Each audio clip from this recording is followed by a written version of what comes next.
Are we good? All right, this is Cody Wilson with the Crypto Show. I'm here with Joel Williamson and our big man Chris. What? And You listen, call me fat? What? Who said that? What? Who's insulting me? Is that Cody Wilson guy? Where is he?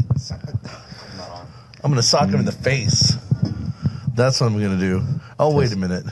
Testing 1 2. He's there. Can you hear me? God, that silky, sexy voice. I can't hear. Can you I hear can't it? hear myself. I can hear you. I think it's yeah. There you go. Okay, I can hear myself. Yeah. We had your headphones set at Daniel Krawitz level. What's the deal? He has hypersensitive hearing, I think. Yeah, I think he's a bat. He came in here not wanting to hear anything. I saw him walking in the other day. Was that Wednesday he came in? Yeah. I saw him coming in. I was like, whew, missed him. What does that mean? Let's hope he's not listening right now, Cody. I'm sure he is. I hope he is. Nah, we always have fun when we talk. What about us?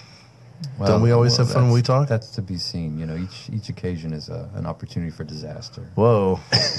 Wow. In my opinion. Well, technically true. Suddenly my confidence is blown. I don't know if I can do the show now. That's about the only thing of yours that's blown. I'm not sure that's even like a... I don't know. Hey, you know the Roman symbol? Never mind. Inside joke from earlier. I won't finish that. It's like not even a good... Yeah, sorry about that. I don't know. You're mean, Cody. Yeah, just feeling mean tonight. First you called me fat 2 years ago, or however long it was. Well, what it's do you all part of the same continuum of aggression. Microaggressions. It's equivalent to violence. So these are macro. I'm gonna punch you, Nazi. Well, what do you expect from somebody who's the leader of a hate speech group? That's true. Oh, That's yeah. why I joined it. Yeah. Same here. Well, actually, before we get to the hate speech group, just to let y'all know of another hate speech group, this is the Crypto Show. Hate speech group, completely. Your original Bitcoin cryptocurrency hate speech group. And it's August 27th, 2017. We're not coming to you on the airwaves right now. We may replay this for the airwaves, but we are on Facebook Live, where we get a lot of listeners anyway, and or viewers technically, and some of our bigger fans, I think, are on the Facebook live feed anyway, and it's a lot more fun this way because you get to see how fat I am, you get to see how handsome. Yes, and believe me, that is not a special lens. He's really that big. It's not a fishbowl lens. No, that's Who's the biggest fan of the Crypto Show? Who's the biggest? His mom. Yeah, no, she doesn't even listen. I think it's who's tied for the least biggest fan of the Crypto Show. I think it's like who is the most I guess ambivalent about it. It's probably everybody. No, I was just wondering, like, you guys probably know your big crazy fans. I was just wondering who they were. Well, actually, I don't know if they still listen, but real quick, the Zaselberg brothers, I think that's their name. We met them in Acapulco last year. They're these two German brothers. They're in their like 40s or so. Or forgive me, I mean, they look like they're late 20s, but I think they were actually in their 40s. But they were huge fans. They came up and talked to us a lot. They were very fun. Yeah, they were excited to see us. Are they enterprise together? What do they do? They have a company or something? I'm not sure. I probably asked them, and I probably knew, but I don't remember. They even recommended a couple guests, which I'm sad to say I have not followed up on, and that's no offense to them. I'm just lazy. I should try to do that. Yeah, you should reward their... They probably found you a really good guest. They did. They had the Adam Kokesh of Norway. Oh, wow. It's this Norwegian ex-police officer who left the force and basically became an anarchist and started to sort of do protests like Adam Kokesh style. Well, that's cool. Against the government and stuff. Does he have a big farm now in Norway, or he tries to get people to come build shit for him for free? I don't know. Does he do that? Oh, be careful. I don't know if we can say. Can we say shit, fucking damn on Facebook? Will Facebook shit whore? Will Facebook take this down? I don't know. That is appropriate for the topic of conversation. That is really yeah. So speaking of which, censorship is. We better watch our mouths because censorship is rampant these days. But you know what? It's not censorship really of potty mouthness. It's censorship of whatever cuts against the grain of the political ideology of the government and the media that is basically owned by the government. And if you don't go along with their heavy leftism, then they'll shut you down. Can I just? That sounds like conspiracy theory. What if can I just open a Patreon page? Well, no. Actually, so let's lead up to even that. So first there were the Google searches that were essentially edited during the elections, especially with respect to Hillary Clinton, if y'all remember.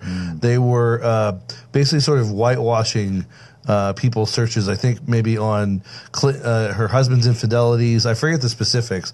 Then, of course, YouTube with an example of Jordan Peterson, that Canadian professor who is a brilliant guy, and of course a lot of you probably know who he is.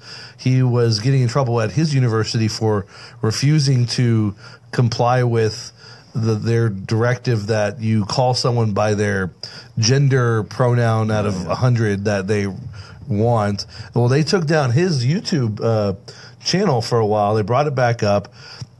Now, of course, you have all these other YouTubers who run the gamut of simply being libertarian, alt-right, conspiracy, or simply not left. And if their channels aren't being taken down, their ad revenue is being refused them on very what do you call it? Dubious grounds. This is called demonetization. Demonetization. Thank you. That's the word I was looking for. And so. And certainly didn't begin in 2016. There have been progressive waves since the early, 2010s of YouTube. Oh, yeah. One, changing how it began to, changing how it began to reward its content partners, changing its model of how videos were compensated. Like I remember when I put up my first 3D printed gun video where we fired the little green low receiver and it broke, and it didn't get a ton of views, maybe like 250,000 views. But back then, it didn't get a ton of views, maybe 250,000. No, I'm just saying, lifetime. Fair enough. Not a viral video, but that video I remember back when I was in school, it made like $500 for me on a weekend for getting a little bit of views, and only being like a couple minutes long, maybe less than a minute long. And YouTube, before 2012, or before the end of 2012 or beginning of 2013, changed their model to reward time viewed and to weight toward other things that began to reward not just people who would make content that was highly engaging, but people who would make repetitive junk content like YouTube Let's Plays, or people that would just get on and do react videos. And so all these genres of popular YouTube videos began to be adapted to changing monetization strategies for YouTube. And these changes continued and have now merged into advertiser-friendly territory, in different waves. And anyway, so all of this that I think we'll begin to talk about begins with the backbone services like Google beginning to make little tweaks here and there and trying to shape culture itself. Maybe it's not even directed, but all of these changes begin to ripple, and now we see 5 years of ripples and all the effects that's had to build other businesses, because no one can make money on YouTube anymore. Right. That's a good point. I believe it's largely directed, but it doesn't have to be, because you're right. The ripple effect, essentially, where they make a little tweaks, then the YouTubers respond, and then they get in front of those responses to make additional tweaks, becomes kind of a cycle to where we're at today, where it's basically full-blown censorship in many cases, either with taking people's stuff down or basically preventing them from making money. Well, there was, for a short time, an alternative that these YouTubers had where they could go to Patreon and get people, their subscribers, to go there to give them money to help keep the content alive. Well, lo and behold, what happened there, Cody? Well, as any service becomes, even like Twitter, becomes large enough and successful enough, all the language about, bastion of free speech, et cetera, begins to kind of take a back seat, and you have to think about, or you bend to the pressures of carrier class services and law enforcement and stuff, and you begin to implement community guidelines. And so Patreon, which was a service only begun in 2013, around the time I'm describing, when YouTube really, it became difficult for animators and people who had to put a lot of time into their content. When they began to not see a return at all from just hosting on YouTube and being a YouTube ad partner, Patreon and other services like that arrived that said, just come here and get subscribers that like your content, just give you stuff every month. Well, as that thing has now grown, Patreon sees itself as part of the wider Silicon Valley tech community and feels the same social pressures and burdens to police content. And all of Patreon's content policing really began in earnest just a few months ago, and kind of crescendoed before the events of Charlottesville with an episode that involved Lawrence Southern and this Defend Europe idea out in the Mediterranean, where they began to intercede And before creators would do something, or there's a case of Sargon of Akkad as well, a popular YouTuber, who was kind of like mean to Anna Sarkeesian at a video game conference or something. Oh my God! Patreon began an investigation. You know, the service itself began to make itself felt in these people's lives, and so it would conduct things like investigations and have a trust and safety team that would issue policies about manifest observable behavior, blah, blah, blah. So, again, these people were, and still there's 50,000 creators on Patreon. Everybody on YouTube, if they have any sense and any subscriber base, has a Patreon, and we'll continue to have one. But as YouTube changes how it's allowing videos to be posted, and Patreon begins to see itself as an arbiter of what content is acceptable and safe, of course, yet another set of alternatives will have to be created, because there's always going to be people demanding video content, audio content, and there's got to be a place for them to make money. Yeah. You know, it's funny. I forget to use this sort of euphemistic phrase a minute ago concerning what they were looking for on Patreon. And it just gets, the phrase is very Orwellian, I think. In trust and safety, like what? I forget what it was, what you just said. It was, I don't remember. Manifest observable behavior. Yeah. Basically, to me, that smacks of a really Orwellian sort of vague phrase that they can just categorize anything into. And regardless of the euphemistic terminology that's Orwellian, the whole process is Orwellian. And you're right, it's very funny how, you know, maybe there are machinations behind the scenes that we don't see, but otherwise it is this sort of peer pressure process that Patreon somehow feels like almost like junior high style to get on board with the rest of Silicon Valley to do this. And go ahead. Well, yeah, no. Patreon recently accepted, I think, a big round of investment. I don't know if it was 30 million or 50 million. Well, there you go. Yeah, and it's the same venture capital partners.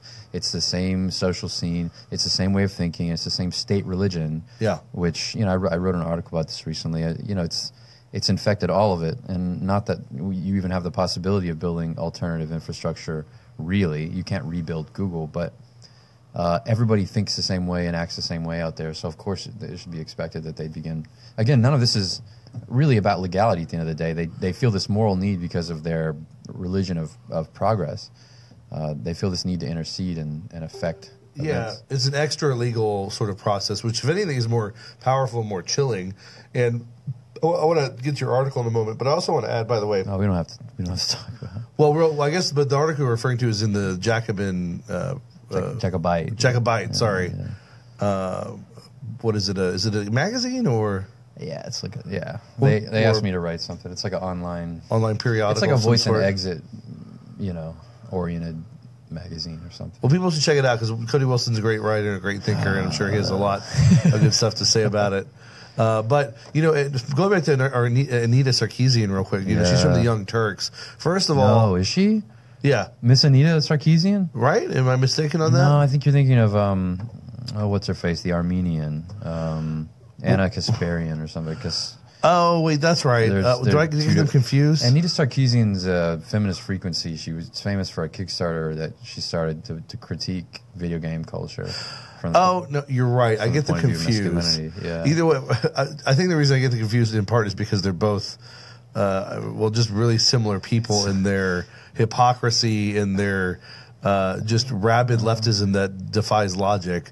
They occupy similar cultural positions and have a similar name. Similar kind of sounding names. Well, Anita Sarkeesian, regardless, I saw a video breakdown of what happened, and frankly, I think Sargon of Akkad was not some microaggressing a-hole. I think, in fact, he was pretty relatively civil or just harmless, and then she's the one who blew up on him and started saying all this like awful crap, right? I think she swore at him and stuff. Yeah, and yet they basically find him at fault and not her because it's a double standard. But I was going to say, just since we bring up the other woman, speaking of hypocrisy, like their show is called The Young Turks, and The Young Turks was a group that basically spearheaded, or at least was heavily involved in the genocide of the Armenian people. And that's what's so bizarre is this woman, she's even been called on it, and she doesn't really have a response for it. She's got a little pat response, but you can tell she kind of struggles with it. But to me, that's so emblematic of the left, or at least parts of the left, where their hypocrisy is so transparent, yet they you know, they don't bat an eye at it, and I don't know, it just makes me sick. No, I'm with you, man. I mean, accusing people of hypocrisy these days, you know, only gets you so far. I mean, at least, like, I'm willing to give Young Turks the full, carte blanche to use the term. We all know that the term has become, you know, just a touchstone for meaning like, oh, the young rambunctious people. Or but here's the thing: they would not apply. Let's say we said the young, they would never give us that benefit. The German youth or something. Exactly, what the Hitler youth? Oh, we're a regular bunch of Hitler youth around here. Yeah, it's not going to quite work. But that's what I'm saying.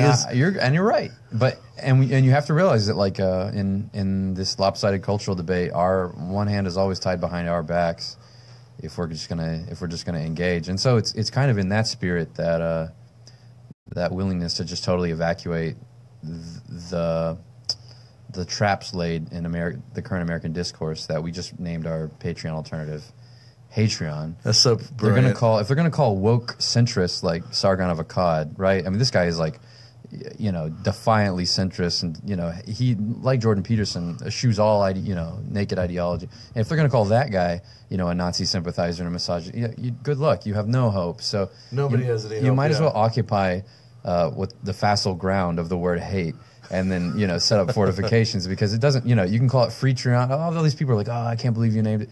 You know, I can call it Monetile, like these other stupid websites, and like that have no spirit to them, and it doesn't matter. They're going to be like, that's the Nazi Patreon, no matter what you do. So we occupied the facile ground with the word.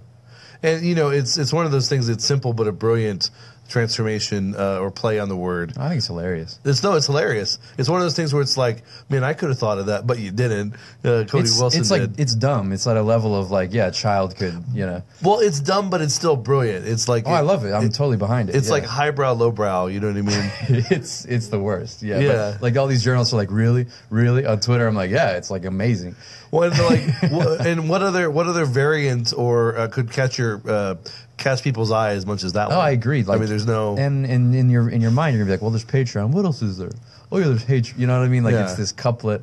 And I just love the fact, you know, I'll see a Wall Street Journal reporter, or I'll see, you know, somebody's be like, I can't believe I live in this world. Well, all of our projects have always been designed to make you have that reaction if you're on the other divide of this fight. Like, oh man, I can't believe I'm living in this universe. Oh man, they got away with it. To feel unsettled and to feel like they're in some bizarro world and they can't escape. Like a harumph, you know, they're like, harumph. Really? Well, what did you think was going to happen? You kicked everybody, you know, it's like, okay, I guess I'm just not going to get money now for the videos I make. They kicked me off of Patreon. No, there's always going to be this secessionist move, and if you reduce it to the most, you know, intense and distilled of the deplorables, well, they're going to have a deplorable service, you know.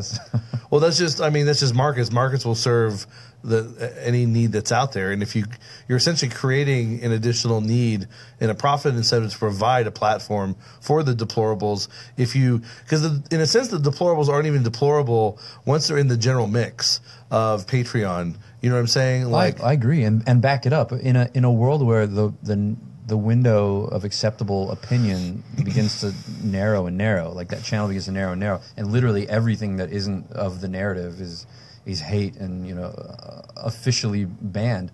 Well, then, you know, our raft becomes much bigger than the other raft, because most of the people out there have terrible ideas, are pseudoscientists, believe in conspiracy, have petty nationalist grievances or like strange identitarian impulses. I mean, the bulk of humanity have terrible ideas, and so my market is actually bigger than Patreon's market of furry porn and video game let's plays.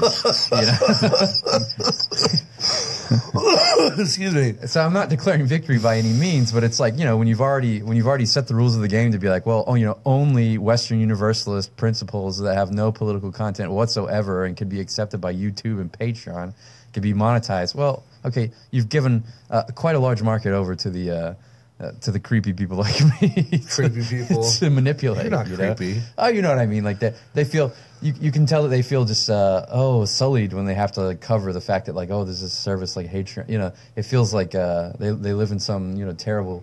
Anyway, but what else was going to happen? You know. Well, no, it's inevitable, and you're right. I mean, and because while the sort of virulent leftism that is the ideology of Patreon and Google and YouTube and the universities and the government and the media, it's pervasive. But in a sense, it's weak because like the people who truly believe in it, kind of like what you're saying, are not a large number of people. They basically sort of leverage their power by convincing everyone to go along, to get along, because, you know, for instance, some people don't want to lose their job. Some people don't want to be ashamed or embarrassed by cutting against the grain. And so most people who are in that camp are really just there out of fear and would readily retreat given the alternative. And I think that's kind of going along with what you're saying is they're the small little bit. And as soon as they drove everyone, you know, as soon as an alternative was provided, the majority of people are going to break away because they don't necessarily subscribe to that hardcore leftism, or they have their own crazy ideas that a less repressive, something that's not a repressive leftist regime, say in the media, would tolerate. Or, you know, allow to make money on a platform or whatever. I think you're right. Like, I don't mean to knock leftists just directly. I mean, it's also a problem of conservatives in this culture. Oh, fair enough. This kind of hard centrist, you know, this militantly agnostic political culture of high centrism. But like, obviously it's got this leftist bent because it's mediated through the institutions and elite learning and elite, I don't know, the elite social cliques all have a kind of socially progressive, I don't know, high-mindedness to them. But even they don't really believe in it. I think they triangulate against us in a way that, one, it reduces our available defenses. But you know, those people with their riches and all their connections love to pursue money laundering with Mossack Fonseca, or you know, they love to, you know, they take all the extra privileges that they'd never give us for themselves. As you well know, we endorse things like Bitcoin and 3D printed guns and all these things, just as a way to have a relief from the consolidation of power that these, you know, if no one believes in power politics and violence more than the people actually at the levers of control of society. I don't know. Obviously, I'm just spouting off now, but I'm saying it's evident to me that just to create this extra partition, it's intense because right now it's a lot of like alt-righters and people joining it, and maybe it'll get branded that way, unfortunately, and scare off a lot of people. But one, by showing that, like, we're going to host the people that are absolutely getting kicked off of Patreon on the internet right now. You know that no matter what, you can come there and your content is probably not going to even be close to objectionable. And two, in safety, there's numbers. There's safety. We've already got 1,000 users. Wow, really? Already, you know, and it's not even. How long has it been around? It's only been really like live for like a month. Wow. And it was offline for a week this month. You know, when we lost our host with everybody else, it was offline for a couple of days after that when we got attacked and DDoS'd. And, you know, it's not really even been known about for more than like a month right now. And there's already like tons of people on it. Right. Granted, it's decidedly for this kind of new nationalist, new right stuff. But look, obviously if the barriers to entry are low and we open it up to the public, and lots of people will join. And once you know that, there's 10,000 people on here, you know, the brand can probably expand, and lots of people for all even contradictory reasons can join. Well, it'll have that, you know, once it's say like 10,000, it'll have that network effect start to kick in. I mean, it's an arbitrary number, but I think the network effect might be already there. We might kind of have a critical mass of personalities and people there now. Oh, I believe it, because it's not all about numbers either. Yeah. It's about the quality of people who are there. It's about the visibility of people who are there. Even if there's only 1,000 people right now, let's say you've got Sargon of Akkad and Jordan Peterson. I mean, I don't know if that's the case, but if they were to jump on board, that's a huge power leverage to bring other people on board. There's talk every week. So we won't get Jordan. Jordan insists that he's a classical liberal, and you know, he's not going to endorse our name is too punk, right? Our identity is too punk for somebody like him. It kind of makes sense. He really has to fight all the time in the press to not be called a right winger and not be called, you know what I mean? That's a good point. So I get where he's coming from. But a guy like Sargon, again, I don't think it's likely to get him, but he's constantly being reviewed and almost, you know, everyone's constantly pressuring Patreon to kick him off. And at some point, he'll do something, say something, and he'll get kicked off like these other people. And he'll have no other alternative, basically, than to do. Well, he's a smart guy. He's got a lot of money. He can probably build his own. Well, fair enough. I mean, I'm premature in saying he has no other alternative, but it would still be. I think he'd have a lot of incentive to join, even if he has other avenues for promoting himself or his ideas or making money. I don't expect it, but I think I'm agreeing with the general. And again, general principle. Yeah, exactly. Yeah. Now, Lawrence Southern, right? Lawrence Southern got kicked off of Patreon a few weeks ago. And what was that whole ordeal? Honestly, I really never investigated that. Can you just wrap that up real quick? Well, it's kind of a he said, she said thing, but the basics of it is Lauren and Brittany Pettibone and some other people hung out on this big this ship that they rented out there, and they call themselves Defend Europe. And they were trying to intercept those refugee boats. That's right. And kind of expose the fact that NGOs and the governments and the refugee traffickers were all kind of working together out there in the Mediterranean to bring them in illegally. So she wasn't necessarily trying to stop refugees from coming. She said she wasn't, but the tactics of the boat, you could see like it was actually trying to get in between people and stop people and stuff. And again, if it's two people committing crimes out in the Mediterranean, right? I don't know how you become an arbitrator of things like that, but Patreon took the side of, surprise, surprise, the refugees, and decided, well, Lauren was actually endangering refugees' lives with her project, and so they kicked her off for that reason. And I'm not saying that people shouldn't, just because Lauren is more of our ilk, say in a general sense. I'm not saying that people shouldn't be skeptical of her claims about why she was doing it or what she was doing, but I think there's every reason to give her the benefit of the doubt, or to not simply just jump to conclusions and investigate kind of what happened. Which, I mean, again, I'm sure some people did, but I'm saying to a degree, like, it doesn't matter. Patreon and the rest of these people, YouTube, they all want to say, like, especially after the events of Charlottesville, they want to say, like, well, hey, speech has consequences, and it's not just speech. It's people could die. Every idea inspires action, right? Every idea has consequences. What's happening over there? Stuff's happening. Okay. Is it Lauren? No. Well, anyway, Lauren had a chance to join our site, and I think she thought about it, but she built her own, and it's called Patreon Sucks or something like that. And again, you're just not going to – your mileage may vary. I don't think a site like that is going to take off. Well, it definitely doesn't have the power of Hatreon. I mean, again, that name is just too clever. And it contains everything within it very quickly. You can immediately understand what it is and what it is All not. the connotations are readily apparent to the mind when you hear it. I just want to add, too, by the way, that I think it's a fallacy that this is all such an alt-right phenomenon, because I forget who I was listening to, and it's not like they put this idea in my head, but they articulated it well, and I agreed with it. It was either Jordan Peterson or it might have been who's the Jewish dude? Ben Shapiro. And I respect them both. I don't agree with them both 100%, but I think they're both really brilliant. And I would not put Ben Shapiro in the alt-right. He doesn't put himself in the alt-right. No, he in fact says he does not like much of the alt-right. He was trolled mercilessly during the election by the alt-right. Yeah, there you go. Exactly. And that, there's what more proof do you need than something like that? But my point is, like, there are a lot of people who get lumped, like Ben Shapiro, in with the alt-right, even though the alt-right themselves will not like this person and disagree with this person. So I think a lot of the people who might flock to Hatreon don't have to be these hardcore alt-right people that like Christopher Cantwell or an interesting case in his own right. But yeah, right. I agree with you. At the same time, there's no reason to socially ostracize yourself by joining. Although many people who are joining Hatreon right now are not joining just to support alt-righters. I ask everybody who gets an invite right now to tell us kind of about themselves, and many people just out of protest won't support a service like Patreon because of what it now does. They say, like, I refuse to give my money to Patreon. Right, so if you want to vote with your dollars, now it's two bad options for some people. Like, okay, I'm not getting much money, or you know what I'm saying. You can either support a service you hate, or you can join a service that makes you look like a racist or something. Like, you don't have great options. I understand. And damned if you do, damned if you don't. I don't expect you to join, but I think I have my own personal interests in making sure that I can keep some of these people on the internet, keep them paid, because if I can't help them. Who's going to help you? Yeah, exactly. In a few years, I'm not going to be able to help myself.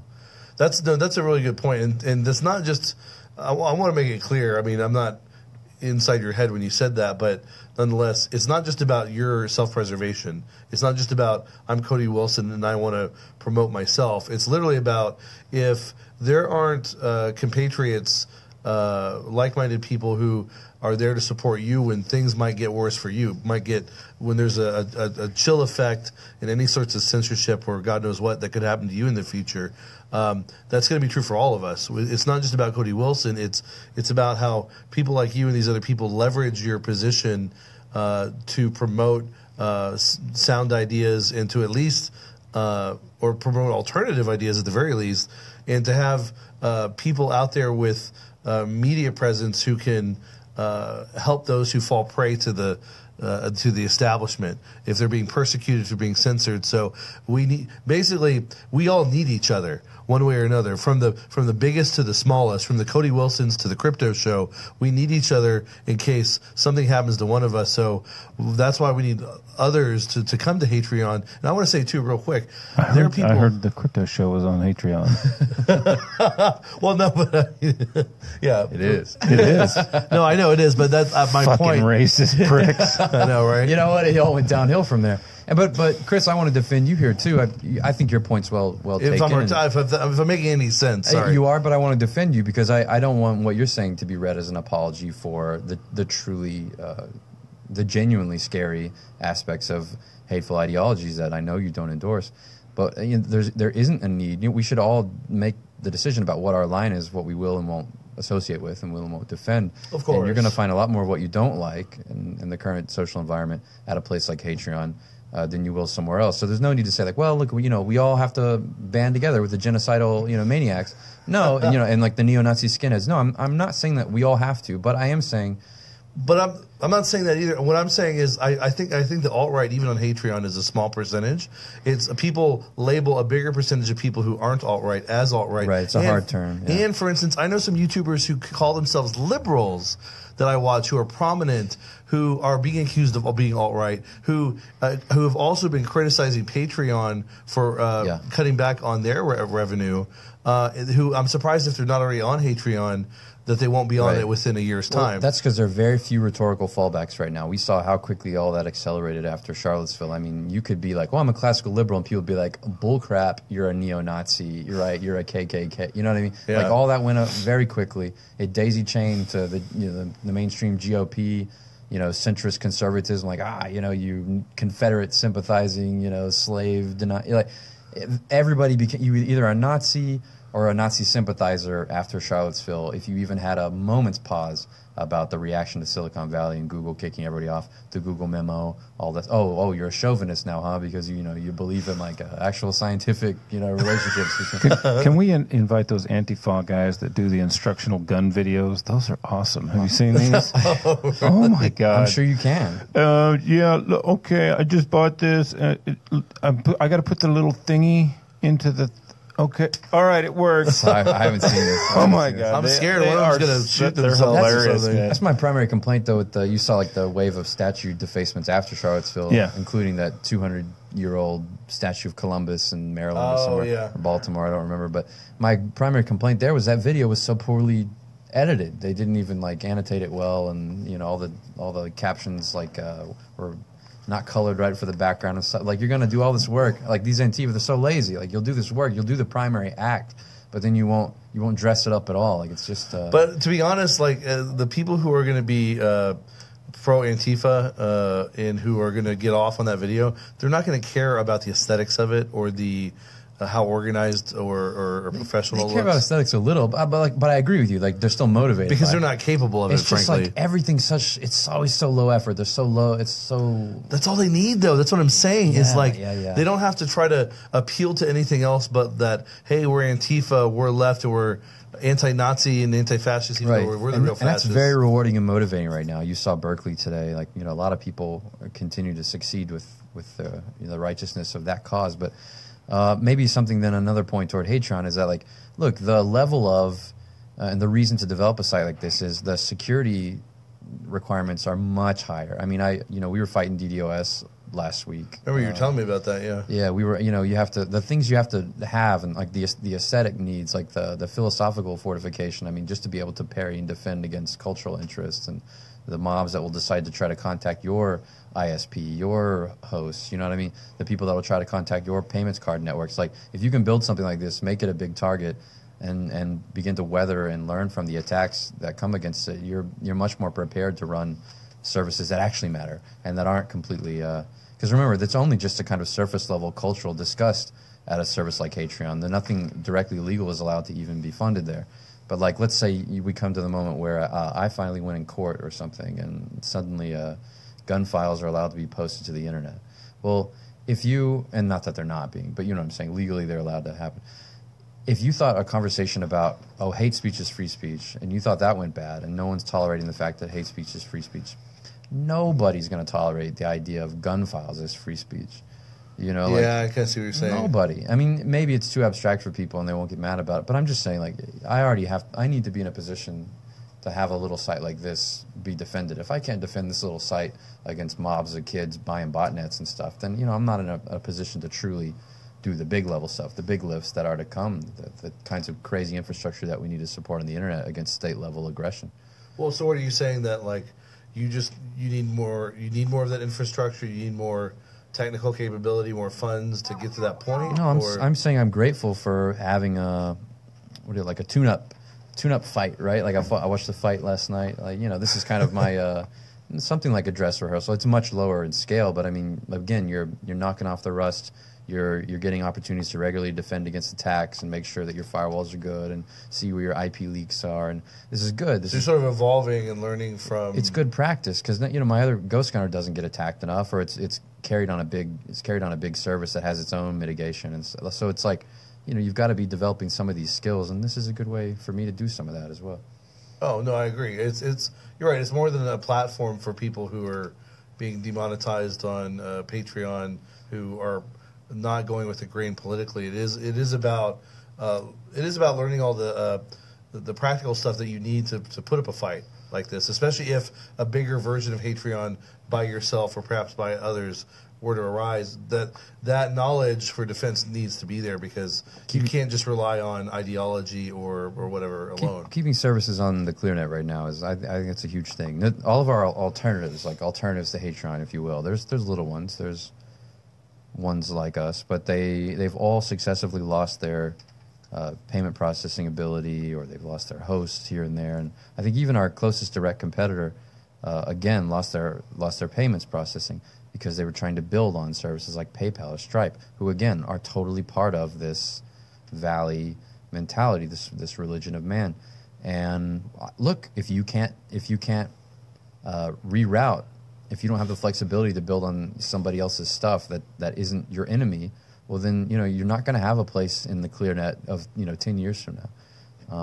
I'm not saying it means you have to rebuild Google and Facebook. I don't think it means that, but it shows that you're not that serious if the first thing you think of is, oh yeah, I'll just build an alt-right, you know, thing on Stripe. Well, that's not going to work for you. I could send one email and end your business. Yeah, you got to be much deeper and forward thinking about the sort of behind the scenes type stuff and other attacks that are not merely rhetorical. And this is why we bring all this up, and the audience should be like, well, so what? But this is why libertarians especially should be interested. You know, crypto-minded people especially, they've had experience now, years of building an alternative financial infrastructure and things like exchanges at the maximal place, but also, you know, other little things. And there's these constant opportunities for interference and engagement with, you know, low-level and high-level regulators. And we've seen how difficult it is to struggle to just have our core technology in crypto be born, like in finance be born. And in a sense, it's always going to be harder there because finance is the whole show at the end of the day. That's the biggest nut to crack probably, but...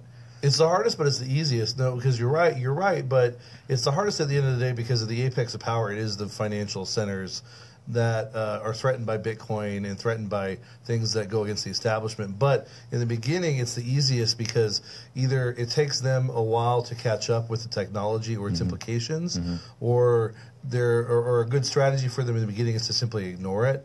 But it's easiest because for the common people, Bitcoin is meaningless philosophically, even though Bitcoin has a huge philosophy behind it, whether it's the original, you know, white paper of Satoshi and his ideas and his comments later, and all the crypto anarchist punks and whatever. There is a philosophy behind it, but the common people don't even notice that. They're not even aware of it, I don't think. So, I mean, just my point is, I agree. It's been hard enough for Bitcoin that doesn't touch upon all of these, like, you know, everything is racist, everything is bigoted, you have to be left or you're a Nazi. Like, it's been hard enough without dealing with those problems.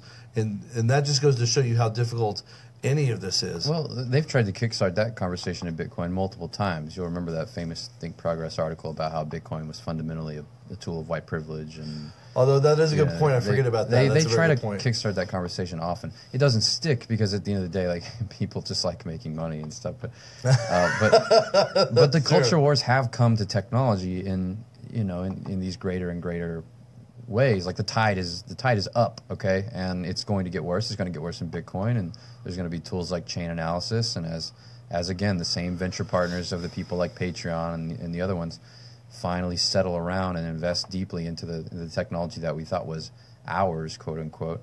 The cultural problems will be here too, and so I think you should at least take an active interest in the efforts of projects, if not like mine, then like WeSearch or Rootbox or these others. And that's free advertising on their part. I'm not often a very generous guy. I don't often talk about competitors, but in the spirit of open-mindedness, like you should take an interest in this alternative infrastructure. What are they, chain analysis groups or what? Oh no, I'm just saying when there's things like chain, when the digital IRS finally does get here, granted, it will never be able to catch up with the volume of transactions. Well, we hope, we think. But I mean, hopefully, yeah. When you have, supercomputer-enabled chain analysis techniques and people can locate with their selectors any type of, investigative powers they want upon limited networks of people. Look, we probably still are in the phase where technology is only just catching up with Bitcoin, and Bitcoin feels like it's avoided some of the problems that now we're engaged with. Right. But our problems are perhaps still limited because they're only really cultural. It's a cultural fight at the end of the day. What services can be successfully...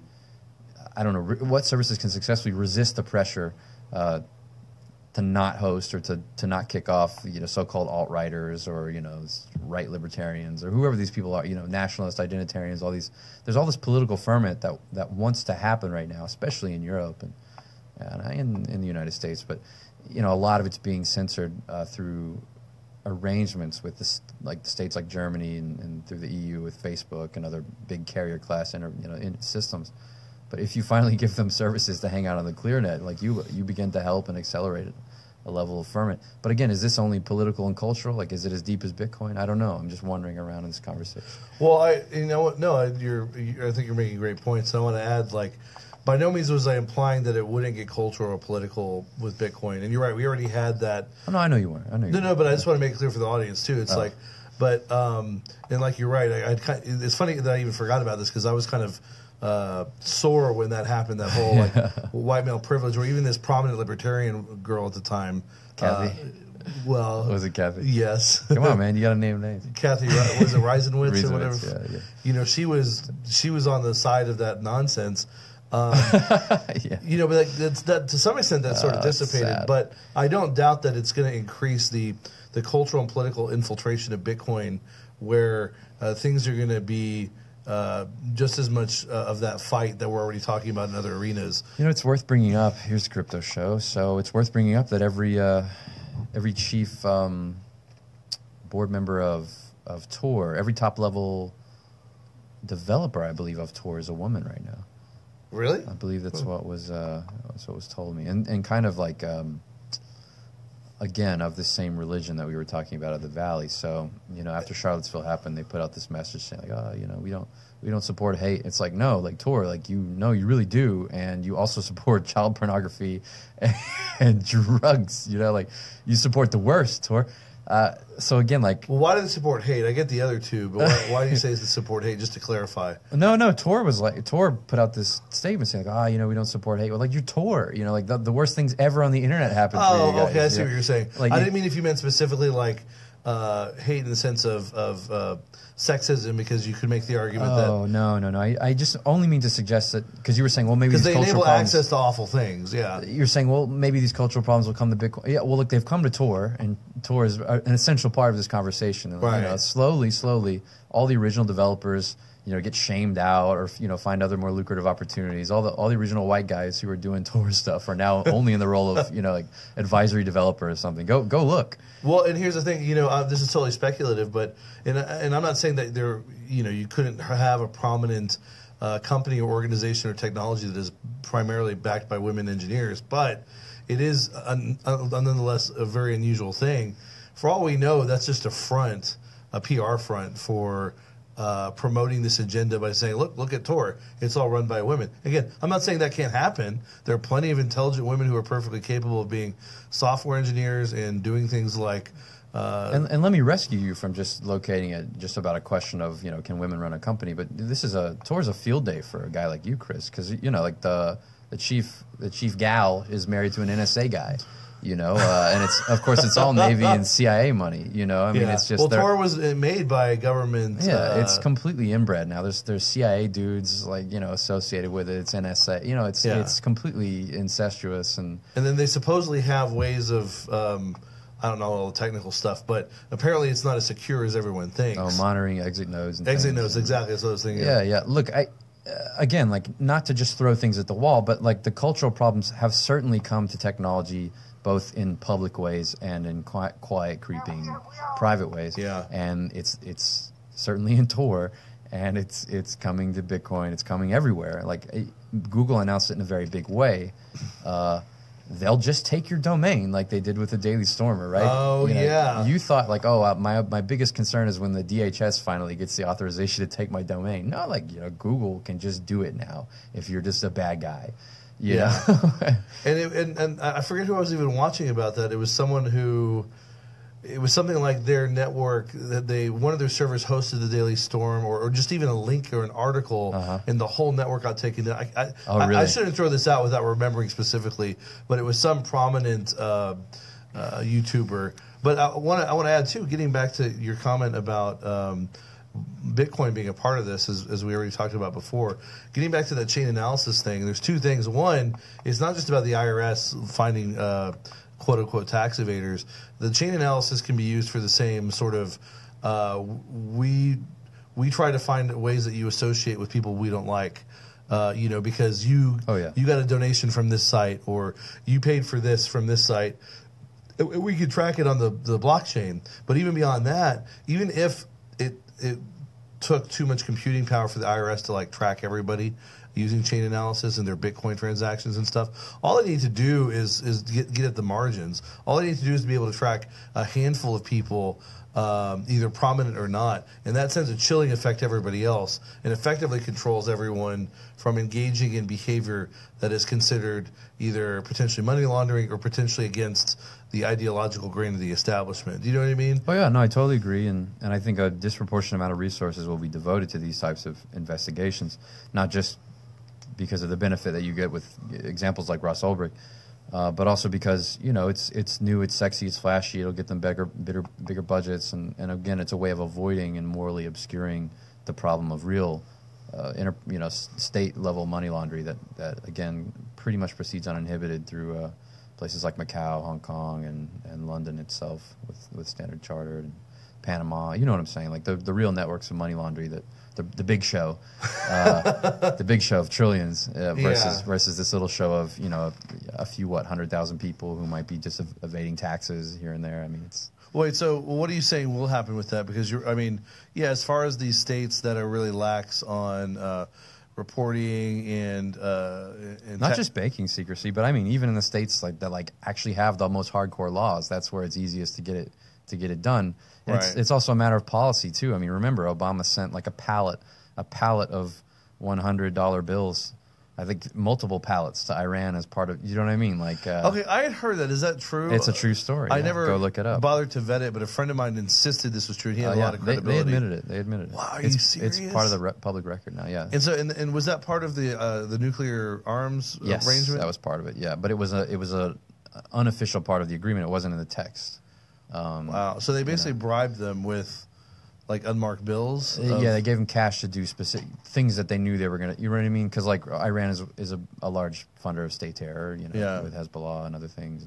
So basically, this money could get in the hands of terrorists easily. Oh, all the time. Because of Iran's promotion of consider Afghanistan, right? Trump just sent 4,000 troops back there, and more than 97% of worldwide heroin production is now in Afghanistan. Which it used to be nothing under the Taliban because they destroyed it. It was low. It was low anyway. Yeah. And then once we took over, it shot back up to 90%. And I'm sorry, you don't have to be... But I'm sure all those dollars are accounted for, Chris. Yeah, of course, yeah.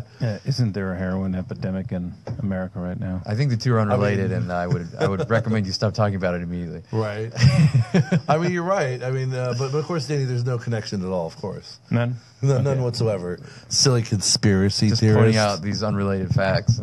But anyway, what good does it do for us to point these things out? I only mean to say that, this is a small lift to build a little site like Hatreon, a little side project. Nobody's even working on this thing full time for me, but it's a labor to keep it on the internet and to keep Google and other people from taking off the web. So it's worth doing for me.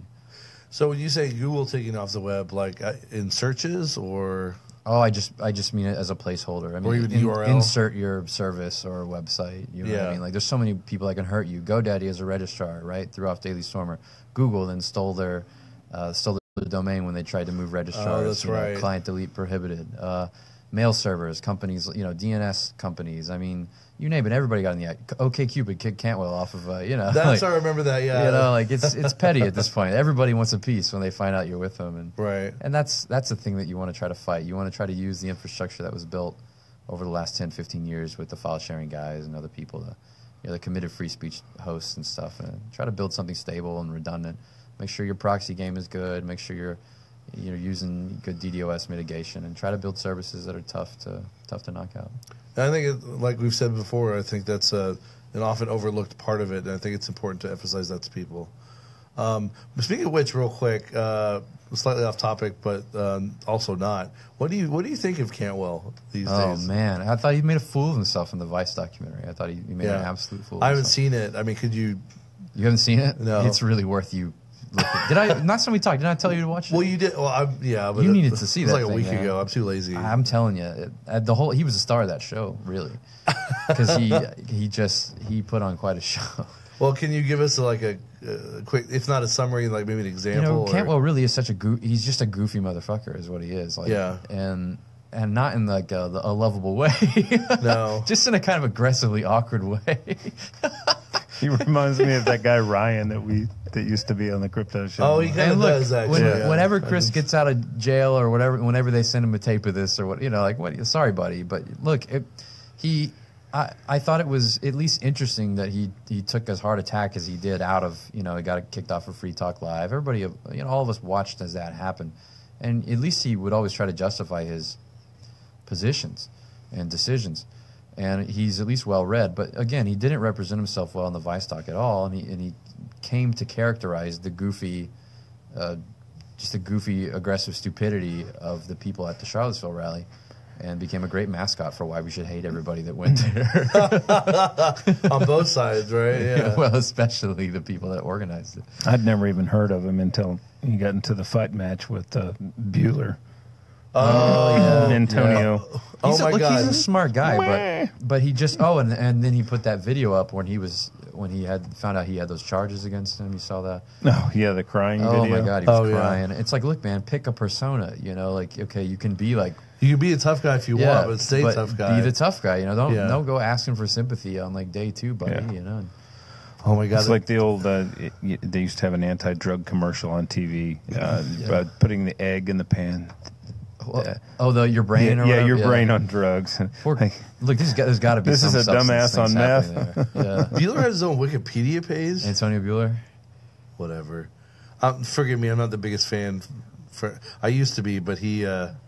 What happened? Well, he put on a leather jacket and he jumped over a shark and then they sang it. That's probably true. That's probably true. Just went to SJW and self-righteous, but I've heard he's that way now, but I haven't talked to him in a long time. He's frankly been that way for a number of years now. But whatever. But there's a very funny satire page. I don't know if it's still up, but I think Cantwell was behind it, but it's, Yeah. it was like, Yeah, he is. It was Yeah. like AntonioBueller.com, and you go and it's like a Superman with Antonio Bueller's head on it, and then it's just funny. I don't even know if it's up, but it was very even if you are a big fan of his, it's actually worth reading. I had a meme at one point where it was Fonzie jumping over the shark with Bueller's head on there. Really, that's awesome. You know, like at least in my case, you know. Forgive me. I mean, no, I think it's a great example. Like it's a great thing to bring up. You know, I think I'm tough to stomach too a lot. Although I've toned it down. I'm not everywhere in the press anymore, but still, it's like at least you can stomach me at the end of the day because I kind of get out of the way and just give you the good stuff. You know, on occasion, and you don't have to just make it about. You don't have to make it about like worshiping my personality or something. But, well, plus you're also consistent. I mean, yeah, he did foster this cult of personality that I think was not a good idea or backfired. That's what I'm saying. And again, has the man been, you know, has he been effective enough to warrant this constant circumspection about him? It seems to just be like the Antonio show and how peaceful are the streets. You know, that's a good point. I don't know. At least you know, at least people are cranking out AR-15s and don't have to listen to my nonsense at the end of the day. Well, but then that's also the beauty of you is like it ultimately doesn't have to rely. You doesn't have to rely on you because you created a technology and in a product that people can rely upon without needing to get caught up in who you are or what you say. That's all I'm trying to say, man. I'm not trying to get you to sing my praises or anything. It's just no. I'm just saying what is true. I'm saying what. No one gets sicker of my shtick. It's obviously consistent. I mean, you did this for the Second Amendment, and now you're doing Hatreon for the First Amendment. What's your next amendment? And I don't know. Fourth, I don't know. Well, no. Here's the thing. I'm gonna get totally taken down for one of these at this point. You know, I don't say that. I don't think you can just keep doing things like this.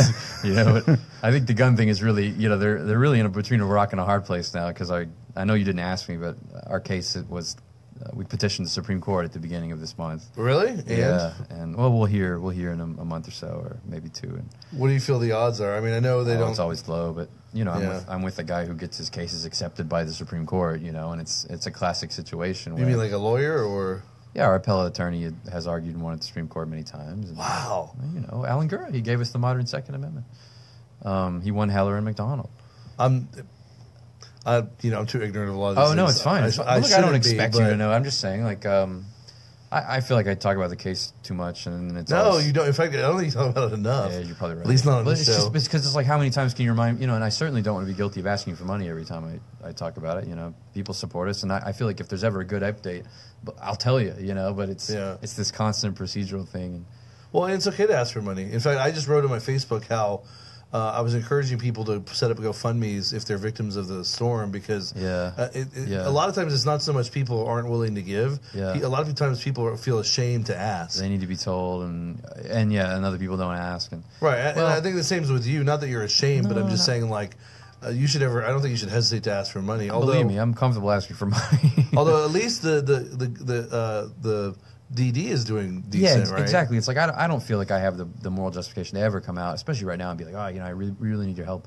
We're good stewards of our cash here. We run a business. We help you guys stay up. You know, like the word is always out about us, and so we're doing fine. Let's let other people get the word out about what they need funded. Which I think is admirable. But I'm not saying that doesn't mean you can't ask for money. But I'm saying at least you do have that. I'm lucky, man. Yeah, very few people can fund their own stuff, and So anyway, I certainly want to report good news when it comes, but we petitioned the Supreme Court. That's cool. So only a month or two, you'd find out that quick? Well, no. I mean, it goes to conference multiple times, so you can begin hearing within a couple months. Oh, okay. Or the Supreme Court can do whatever it wants. It can say like it can make no decision, and then you hear about it late, or it can do a summary reversal. And it doesn't have to agree. Even if it does something, it doesn't have to agree to hear arguments and. So, whatever, it's always a low chance of being heard. But this is a great Supreme Court case because there's incredible circuit splits. There's direct contradiction of the law just everywhere. They totally mishandled this case all the way up the chain. Yeah. So I think the only thing against it is that enough judges will see that it pretends something about guns, and they'll just decide to stay away from it and not vote to hear it. Right. But also the burgeoning technology aspect of it because. It's supposed to be a speech case through and through. Fair enough. The way we petitioned is only about the decision the Fifth Circuit made on one of the matters of procedure when you hear a First Amendment claim. Okay, so it's like you're supposed to do X, Y, and Z and consider what's called consider the likelihood of success on the merits on a First Amendment claim. That's doctrine, you know. And they didn't do it, and they did it in contradiction to every other circuit court in the country, right? Wow. So you can take you remove the facts and you don't know it's about guns, you can take that to the Supreme Court and you'll win, right? But because you can't separate it from the guns. But if you put the guns back in it, it becomes like, well, who knows? The human side of the Supreme Court judges kicks in. So what we try to do is not make it about 3D printed guns for the Supreme Court. Make it easy for them to help us out because it's a winner because of how badly it was handled. It should be a winner, absolutely in theory, and like you said, almost certainly in practice. If it was just about that free speech aspect, but we're back to speech. It's speech through and through, man. Like there's no time to get to guns or any of that stuff for me. I mean, everything we do these days seems to be about protecting, just data and content and people's point of view, on the stormy seas of this here internet. So but even like with Ross Ulbricht, a big part of it was the Fourth Amendment, unreasonable search and seizure. Yeah. But a lot of that had to do with the technology, because a lot of the laws, at least according to what Lynn was telling us, aren't updated. They're not even not updated to reflect the realities of technology. Yeah. They're ignoring it and pretending they can do whatever they want and don't have to update it. And just treat it as, throw particularity out the window and just treat it like they can access this whole computer without warrant specifics. And so, I mean, it is different because, it isn't merely presented as free speech. But it's the same in that the judges can see what the outcome is, and they can see how scary the alternative outcome might be, and they can hide behind. They have many places to hide and to avoid the outcome that might legally attach. But I'm not complaining. We're having a lot of fun. It's just years and years of this stuff. Well, man, we're having fun because it's watching history in the making, and they won't let it be history, man. Well, first of all, that's a bummer to hear from you. Oh, it's a rainy day today, so. Blame it on the rain. You go waste $500,000 on something sometime and come back happy for me. Well, no, fair enough. That's a lot of money to put toward a case. To just let a bunch of these Democrat-appointed judges just do whatever. Just roll over you, not just roll over you, roll over the rights and procedures that are ingrained. Not that I believe in these things too, but it's a riot to hear everybody sing songs to the rule of law in this country, and we understand what the judicial purpose is. It's to defend the state, and let's not have any illusions. I mean, we're lucky when they throw us scraps and they happen to maybe accidentally fall on the side of actual maybe somebody civil else rights steal your car and you'll get it back, but that's that's an accidental product of a system not built to do anything other than take your money. That's a good point. Well, because at the end of the day, it's kind of like I had a better analogy in my head, but I don't remember. But basically, it's like a lottery or a casino. You have to pay out something for people to come in and throw their money away. Yeah. It's one of these X many people have to win. Yeah, because if no one wins, or too few people win, no one's going to buy it. Well, we're kind of there, right? Well, we're getting there. Especially in divorce court, you're like, wait a minute, marriage is a bad idea. Yeah. Well, yeah, right. Danny knows. I don't know. Okay. Wait a minute. You man, all right. I'm getting taken for a ride. Oh, I'm glad I got kicked off that ride. Well, you got off easy compared to some. This is sour grapes, but look, this is where I always liked Hoppe on this stuff. It's like the quality of justice has to go down and down, but the cost has to go up and up, and eventually you're paying 100% of your property to get 0% of the benefit, and then it doesn't work anymore. Yeah, that's the way it goes, and that's the general direction. Yeah. So real quick, not to get too off topic, but why do people? Okay, so I've not read a lot of Hoppe, but I've read some, and I've seen some videos. Why do people not like him? Because frankly, they accuse him of bigotry and other things, and I don't see it. Have I not just read enough of his? No, you haven't seen enough of his statements. In fact, his speech at the Property and Freedom Society this year, which is just next month, is libertarianism and the alt-right. So he'll be discussing some of these associations and criticisms. But his main thing is he takes what's been called the brutalist libertarian position on a lot of cultural topics. But why does that have to be what he is accused of? Do you know what I'm saying? Because he popularized a technique of a theoretical technique of removal, right? And I think I know what you're talking about. In fact, which seems to violate a libertarian principle of non-aggression. I guess, I mean, again, I'm not well read enough on him. I do remember it's not just that. He's an old world. You know, he has affinities with the cultural outlook of like Lou Rockwell and the late Rothbard, and you know, he wants to just hang out with, you know, white Europeans and stuff. Like, it's very clear. He doesn't hide that fact. Well, fair enough, but in a sense, to me, that is perfectly libertarian. I might not like it, but the right to assembly and the right to assembly means that if I want to, of course, only hang out with those of my likes, whether that's white skin or European ancestry or Dungeons and Dragons playing, I should have the right to do that. Now, admittedly, I can see people having a little distaste. There's quite a bit of overlap between those two communities, by the way. There is actually. That's actually true. You mean the Hamburglar? That's what you're getting to. Exactly. You talking about me? You know, this case is made a lot, and Freiburglar. I don't know how much defending it, because it's almost, to me, it's self-evident. It's obvious. You know, most of the people debating the finer points of libertarian everywhere you look are a similar type of person. But again, to me, that could just be a cultural artifact or a historical artifact, rather. I mean, I get it where people are coming from, but I just remember reading something on one of his exclusionary principles, and to me, it's simply like, it's simply advocating hypothetically for the self-determination of communities.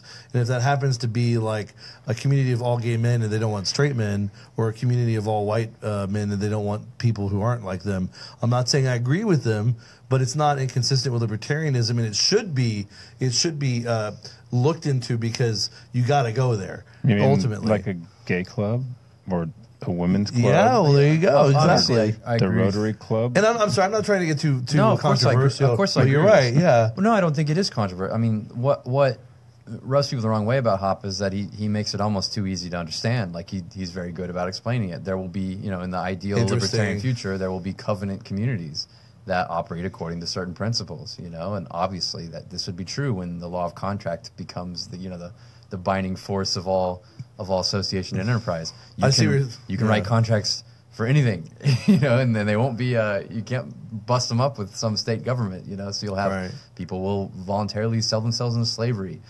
You'll have clearly very racist communities that don't, you know what I mean? And it's just evident. And of course, Hoppe goes one step further and says, not only this, but in our community, the communists will be a threat, and they'll want to interrupt this and violate the rule of our, you know, covenant communities, and they will have to be removed. Well, he's probably correct on that point. That's just me. This upsets many people, but I don't see how it's in any way inconsistent with the society that he proposes and designs. And you're just talking, and I just want to make it clear, you're just you're articulating his viewpoint, not necessarily your viewpoint. I want to make that clear to listeners. I'm not trying to put you on the spot about this either, by the way. But I just because I don't know too many people who are at all familiar with Huppo, whether they like him or not. So that's why I asked. Well, it turns out a lot of alt-writers read Democracy: The Guide That Failed, among a lot of other things. So a lot of alt-writers point back to Hoppe, and so it becomes a cultural problem in libertarianism. I can see that. They're a little scared of Hoppe now because they see him as the bridge toward the dark side, and so it's easier to kind of keep him at arm's length and pretend that like his problems are the problems of just being an old racist man and stuff. Right. This is not the whole story by any stretch. Right. Well said. And of course, it doesn't help that he's German. Which you, not just old world but, you know, European, but even German. Hoppe's problem, you're like, well, do you endorse this, Cody? I mean, even Hoppe is, like, I'll just be rough about it, somewhat autistic about, you know what I mean, like argumentation ethics and stuff. I have no interest in that. But, you know, it's, everyone's always trying to design these, like, I get it, the theoretical work is very important. It's very important. But, you know, I try to occupy my time with building the actual things. Fair enough. When I can. If not putting theory into practice, just being practical. Because that's ultimately what matters, is action and implementing ideas rather than sitting around and discussing the finer points. And again, I'm not accusing people. You know, I'm saying something more like, you know, when Google finally has a problem with Jeff Tucker's liberty.me, right? Like, where are all those theoreticians going to go when they're dumped into the into the sea, basically, right? No, like, it was a good point. all that theorizing didn't get them anywhere. So. Yeah, well, that's true. And My blogs, my precious blogs. Did they do that with Tucker? No, I'm just saying, giving as you an that. example, Not that it would happen. hypothetically, It's a bastion of the banal or whatever, but were it to, it would be a huge problem, and no one would really have a good answer for it. Thankfully, Tucker built a piece of infrastructure, but not that it was ever. I don't think the libertarian position is quite in danger of jeopardy, but not yet. Well, not yet. I was going to say, like, it's masking itself very well as a kind of I don't know. A lot of libertarians these days help. You remember the Libertarian Party was passing around that petition to renounce fascism. Did you see this? I think so. Yeah. Thomas Woods and Kinsella and some other people wouldn't sign it. Oh, okay. Sorry. Not only am I remembering what you're talking about, but it explains why I won't mention this person's name, but why they were basically. I was making comments about Steve Horowitz on, if you know who he is, with George Mason University. Yeah. I find him absolutely disgusting, but that's just my opinion. But this person was, if not defending Horowitz, was basically accusing Tom Woods and Kinsella and others of being no better, except on the other side. That's the problem. Like, that's the huge problem right now, and we have to see it's already creeping into the fringes of libertarian thought. And Thomas Woods, by the way, is no means a fringe figure. I mean, that's the biggest guy after Ron Paul's first run, right? I mean, that was the biggest thought leader of a whole generation of libertarians. Absolutely, and he continues to be a heavyweight. But there's just no need to cut off our nose to spite our face and vilify and marginalize these people for. Well, Horowitz is the exception, but I guess I'm bringing it up because I'm saying I'm seeing a bigger tendency in libertarian circles right now to message to appease the cultural left, to be like, look, we're not racist too, and this constant need, I don't know, to appeal to yuppie hipster leftist culture. Well, that's what it is, and that's what I don't like about Horowitz. And like, people can disagree with me, and I don't care. Yeah. Is he has that constant need? That's all he does. He does it to such an extent that you have to suspect that he's on someone's payroll. And that's not just the conspiracy theorist side of me. Yeah, you may be right. That's like literally like this guy goes out of his way. Yeah. I don't know if you're familiar with the speech that Jeff Deist, or Deist, however you pronounce it, gave. It was a really good speech about just the libertarian condition in general right now. And he threw in a phrase that was slightly reminiscent, I think harmlessly and unintentionally, of like Nazi propaganda. He said something like blood, soil, and tears, or something like that. And he said it in what way?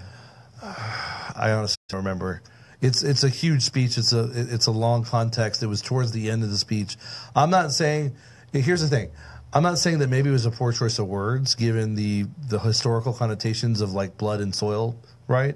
Yeah. Although I still think that's overblown. Horowitz was outright saying that he was. I forget the term he used, but. That he was basically giving, he was basically subtly suggesting that fascist and neo-Nazi and white supremacist types should start to take charge and take action, and that he was subtly promoting those people and those ideas. And that was way too far for me. I don't know. Freedom itself subtly promotes all ideas, right? Like when you allow it a space to grow, and I don't know. So... I don't know the facts of that speech. So fair enough, and I'm not saying that people couldn't make a good counter argument, but it seemed it again, if it was accidentally insensitive, that's one thing. But to claim that Jeff Deist was like sending out a call to the neo-Nazis is to me ridiculous. And Horowitz went way overboard with it, and then all his followers, of course, got on that bandwagon. So what? He wrote a blog post or something, and it was at a conference actually. I think. But Horowitz's reaction was located where and how? I believe on a blog of his. Yeah. Wow, blog activism. I know, right? It was definitely on his blog, although he's probably also done videos of it. I've only seen the text. Anyway, I'm kind of getting off on. No, I'm not. I don't know the man, but I know many people like him. Some of the guys that are close to C4SS, you read their output these days, and these are people like I really enjoyed works of theirs over the years. In fact, still reference some of their essays, but now it's just constant messaging about trans rights and stuff. You wouldn't know you're reading a libertarian, and no productive libertarian work is really being done. It all seems to be PR work about how to conduct a campaign to attract and message correctly for a crowd of people who are not fundamentally interested in the libertarian in those position. ideas. No, and I agree with you. In fact, a friend sent me an article from them a few weeks back. I believe it was protesting the use of the word capitalism. And I get the contentious nature of We've that only word. had this fight for 30 years, right? It's like, Yeah. okay, great. Good work, guys. What else have you done lately? Right, and if not 30 years longer than that without them. I'm sure it's longer. Yeah. But the and again, I'm going to not remember details, but the article basically was like, it made a good point that it's contentious in the sense that, I mean, Marx more or less, if not created he didn't create the term, but he popularized it. And for a lot of people over history, it meant a certain thing. It basically meant sort of a state capitalism, like a corporatism type of thing. I get that. Mm-hmm. But it's also for a large number of people, including prominent economists, it meant a laissez-faire economy, and specifically one built on literally capital accumulation, without which you would not be able to have a modern economy. Mm-hmm. So it's really apropos in very important ways. But they made it sound like they said something like basically anyone who uses it was just being an apologist for the state and state capitalism. And there was one other point they made, and I'm not going to remember it, where it was just an absurd assertion, and it really just discredited them. It sounded like what you said. They're just trying to virtue signal to people on the left who aren't even interested. It's a fight they can't win, because in modern political economy and academic economics and econometric, I mean, the entire disciplines of economics and political economics, political philosophy, capitalism essentially means a system of free markets and private ownership of the means of production. That's what it means. That's what it's a placeholder for. Yes, it doesn't have perfect qualifiers, and it means it's still a little slippery, but in academic literature, capitalism essentially means, free movement of goods and services and whatever, right? Like it's a starting place. But again, that's not going to do you any benefits. You can still talk yourself to blue in the face with a libertarian that you agree with about everything over that word.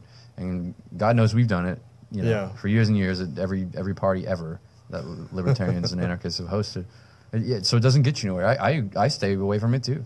There's no way I'm going to go out there and be like, capitalism's the best. I know that that's a stupid thing to do. Yeah, and I agree. Like, I personally like the word, but I don't use it too much because of its split meanings. But again, it was just, I'd have to read it and be able to critique it in front of you. Their approach was very disingenuous, and again, like you said, just a virtue signal rather than what they were trying to promote it as, which was a critical analysis. Yeah, the essence of the essay, I'm almost sure, is just a way of browbeating you into using the right word in conversation. Yeah, or that's something. basically what it was. So what? Just another part of the overall tone and word policing that, again, is just like the rampant product of university leftism right now. And there's nothing there. There's nothing to be gained from that. So, I mean, if anything, I react against it. Lots of people react against it. I'm rougher in my tone and I'm rougher in my outlook than I've been in the past, simply because you have to be an icebreaker for some of these things. You can't let that stuff collect around you, and you need to know real quick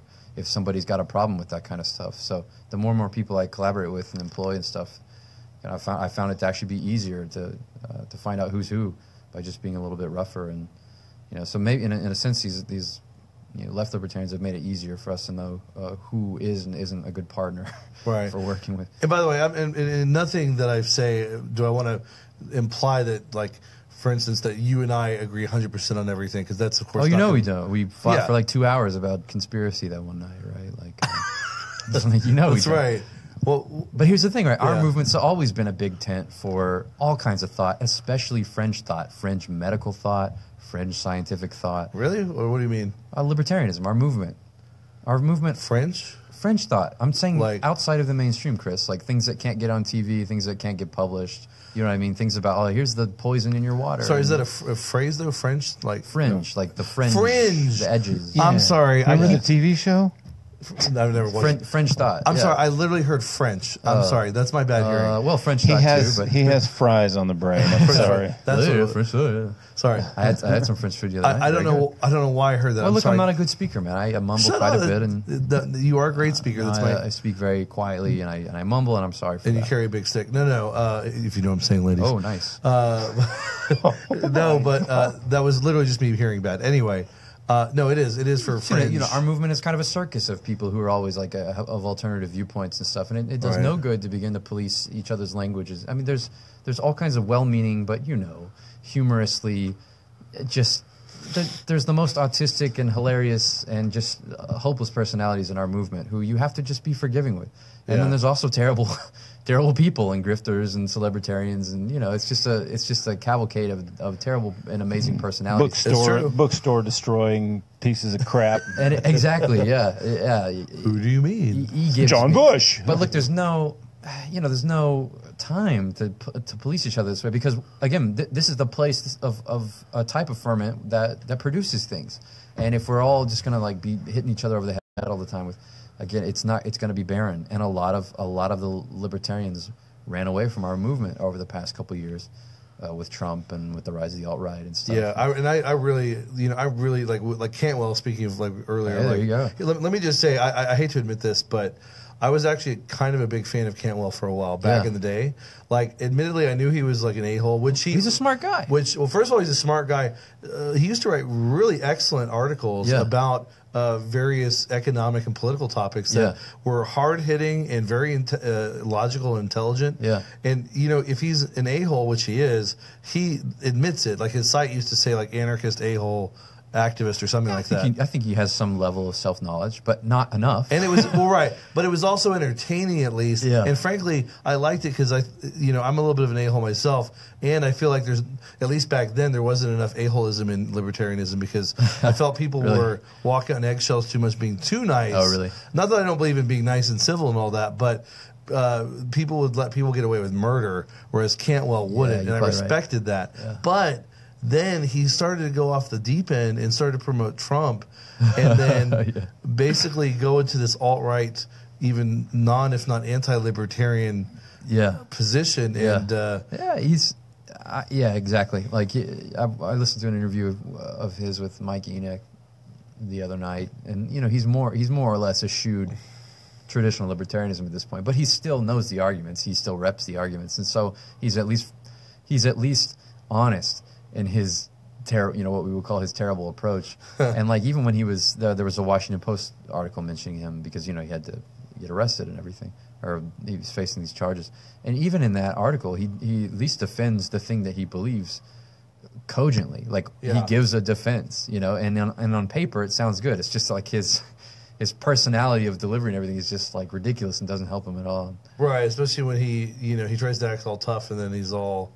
Yeah, he's a mess, but at least he can make an argument for why he's a mess, and so that's something to his credit. And that was kind of the draw back in the day when I felt he was still a purist, or at least. He's certainly not a purist libertarian now. That's for sure. And especially his antagonism toward Bueller. Again, no offense to those who are friends with or like Bueller. This is my own personal beef with what I know personally to be his hypocrisy. But it was nice because few people would stand up to Bueller because of his celebrity. Oh, really? And Cantwell would. And his minions that followed people around, attacking them, and we're really picking on Bueller talking their businesses. Sorry as well. Do we pick on him other nights too? No. I'm sorry. It's fine. I haven't. I just personally seen the video, and I know the people personally, and. Oh, that's right. He backed into a car, so he's damaged somebody's property, and someone called him out on it. And then, they all started filming these people. The girl got a hold of his keys, threw them away, and then the next thing you know, the girl's father's business is being attacked by, like, hundreds of calls the next day, it was just ridiculous. They didn't do anything wrong but say, "Hey, you hit that person's car. You need to do something about it." And so when they called him out on his aggression against somebody's property, him and his minions attacked them. And the thing is, with the key thing, I mean, like, people can argue over that, but if he had damaged someone's property, he should be in a sense detained. I'm not saying. Right. I mean, this goes off. He into all dropped sorts his keys, and somebody's seen him, and they grabbed him. Yeah, I mean, this can be a can of worms, but. I mean, he should have owned up to it, and the harassment campaign was, I don't think, justified. No. And even beyond that, I mean, like, look, I shouldn't even say anymore. I don't want to. There are people who are still friends with Bueller, and I respect that. I respect those people. I'm not saying he's never done any good. he certainly No, it was great. I gave a bunch of money to Peaceful Streets Project when it came out. Yeah, he raised a lot of awareness of police abuse, and that's to his credit. So, and that was a fun thing. That was a huge trend for a while, right? Like all the police activism and stuff. So I'm sure he contributed. And I remember in college how great Cop Block and those services were. That was the hot stuff, Yeah, and there's a lot of Peaceful Streets, project groups around the country that aren't that way, that are doing good work. So, and they're independent essentially now and doing their own thing.